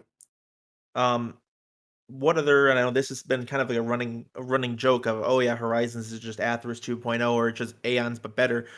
But it seems like there's actually, having had this conversation, quite a few pretty big differences looking between the Aeons and the Horizons project. Do you wanna expand more into depth in that? Like, what are the differences there? What are we looking at to be differences? Not necessarily just today, Mm. but long term. Uh, so first of all, Aeons is vanilla. It's going to have a very low barrier of entry. Like anyone could join it, set it up in like a few minutes. Horizons is going to be, of course, whitelisted and modded. It's gonna need a mod pack installed, which we hope isn't like we're gonna make it as simple as possible. It's just pretty much download the file, put it in a folder, and then launch it, and then you're good to go. Some other stuff that sets it apart, I would say, of course, the lore is going to be different. It's going to be set in an entirely different area of the world, with 5 completely new nations, new lore, new builds. That kind of sets the theme apart from Aeons. Then, in terms of mods, like it has Conquest Reforged, which adds a whole lot of new blocks, a whole lot of new building potential that some players may not want to get into. Like, and that's something that's not quite possible in Aeons. Like some people just prefer the vanilla experience with the types of blocks they can use. But if you want like an expanded palette to use, Horizons is there. Very Let's interesting. see. And also, I think we've touched on it a few times, but I think this is something that really does lend a different light to the Horizons project, which is the proximity voice chat. Oh yeah. I think that really enhances the role play a lot in my experience. I've played a lot of like 5M, if you guys know what that is, like GTA 5 roleplay servers back when I was a wee lad. I thought that was like so much fun. Like that was like so cool, right? And that kind of environment is something that we could probably replicate without hopefully the toxic staff, but replicate the like that kind of like fun environment in Minecraft. I think it's kind of something that hasn't really been done before. And I think that was actually my next question is other than specifically that, because that's a pretty big one, but what else do you think sets Horizons apart from not only Atherys itself, but from some other RPG servers? Yeah, going on with the voice chat, I think that does add a lot of possibility for immersive role play, like dynamic interactions with players where they're not like stopping in the middle of a fight to type and role play. You can basically like live action role play if like we totally facilitates that and lets players pretty much like it gives a lot of possibilities for immersion and role play. What was the question? I think you really hit the nail on the head there, just answering just vaguely like what are the differences. Now, I believe Finn, you have another question that you wanted to ask specifically to Cuddles or Gruesome. Yes. I heard there will be an in-game voice chat in Minecraft, specifically in Horizons. How will it work? I have never experienced things like this. Yeah, so we've talked about the proximity voice a little bit. The way it works is you press a button or you leave it on. And within range, people will hear you if they're in the area. And if they're far away from you, but still within the range of the voice chat, you'll just hear them as a faint whisper over there. But if they get closer to you or you get closer to them, either way, they'll be louder. So you can have conversations that way, just in game. Oh, there will be one more question from my side. Will external programs also work with voice chat, like Soundboard? They should be able to. I haven't tested it myself, but I would imagine you can because with the You can mod, you select can your input select device, any input. yes. Yeah.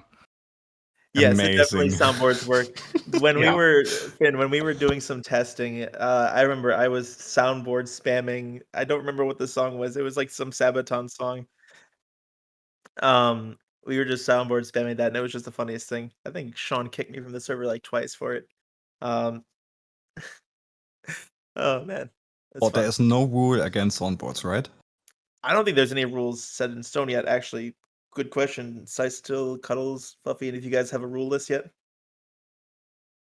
I would say it's going to be like your normal set of community guidelines, like no toxicity, no like harassment, all of that.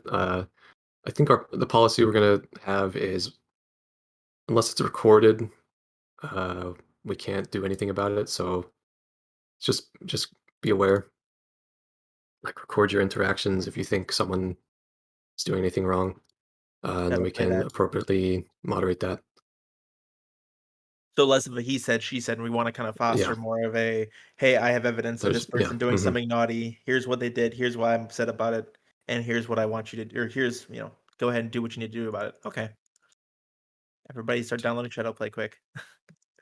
uh, Very interesting. So I think one of the last questions here, we've talked a lot about what the plans for the beta are, but what are, again, some of, for both the beta and the Horizons full server, what do we think are going to be kind of the bigger end game, like gameplay, end game content loops to keep people interested and involved? Because that's something that's very fresh on the minds of Aeons players, and I think that's something that, do we have a plan for that? Is there a long term goal? What are we looking at? Yeah, first of all, I would say the gameplay design for Horizons, it expands heavily on, I guess, the progression of vanilla Minecraft, where it really fleshes out and expands upon that, where it's not like you just get like stone into iron into diamond within like 30 minutes of play. There's a lot of resource scarcity. There's a lot of crafting materials and things to gather that really, I guess, increase the Elevate. progression, elevates the progression from vanilla. On top of that, we have like a bunch of custom items with stats and crafting recipes. Uh, let's see. Gathering and crafting is like a big gameplay loop. Mhm. Another one is like the nations and towns with Conquest Reforged. There's so many possibilities for towns to basically just build forever if they wanted to, Mhm. and explore that. So that can last a long time. Then you have your PvP or your PvE, which like you have like dungeons, like things to explore. A lot of content there, like grinding for like really rare items, really rare materials to craft with, and then sell to other players or just use in crafting. Then PvP is a big one. That's probably going to be the biggest gameplay loop for in-game content, where players can like battle over the battlegrounds I was talking about. Mhm. And also there's the plethora of like just in-game player-driven content, where if all Mhm. these systems on top of that can really drive just player-created content, and that's going to be one of the main focuses. That's always Okay. been one of the main focuses of Atherys, is the community, the player interactions, and how the world develops. Sweet. All right. Well, I still have a lot of questions in the back of my head, although I think we're running out of time for today. So, or should we be looking forward to a forum, or excuse me, a website post giving more information and details soon? I know we already had the beta update blog. Is there going to be any more content going there, Yeah, Daniel? so earlier we launched the beta reveal post. That didn't Mhm. give too much information, really. But A once we get lot closer of to the day the of? Yeah, it didn't give a release date or anything, but we are going to have in the near future a full launch announcement post that'll have the release date, all the information on the mod pack, how to get it, and a lot more information in total. We'll also be having like really detailed in-game guides, or not in-game guides and on the website. Uh, so to minimize like the player learning curve and the new player experience overall. All right. Very So cool. yeah, expect the post and website update soon. We are. Wait, is that? Sorry, I think that's for later. Okay, that's about it. All right. All right, guys. Well, thank you so much for giving us more info on the Horizons project. I think we're going to leave it there for today and look forward to more on the website soon. Yeah, absolutely. Thank you. Thank you. Thank you. Thank you.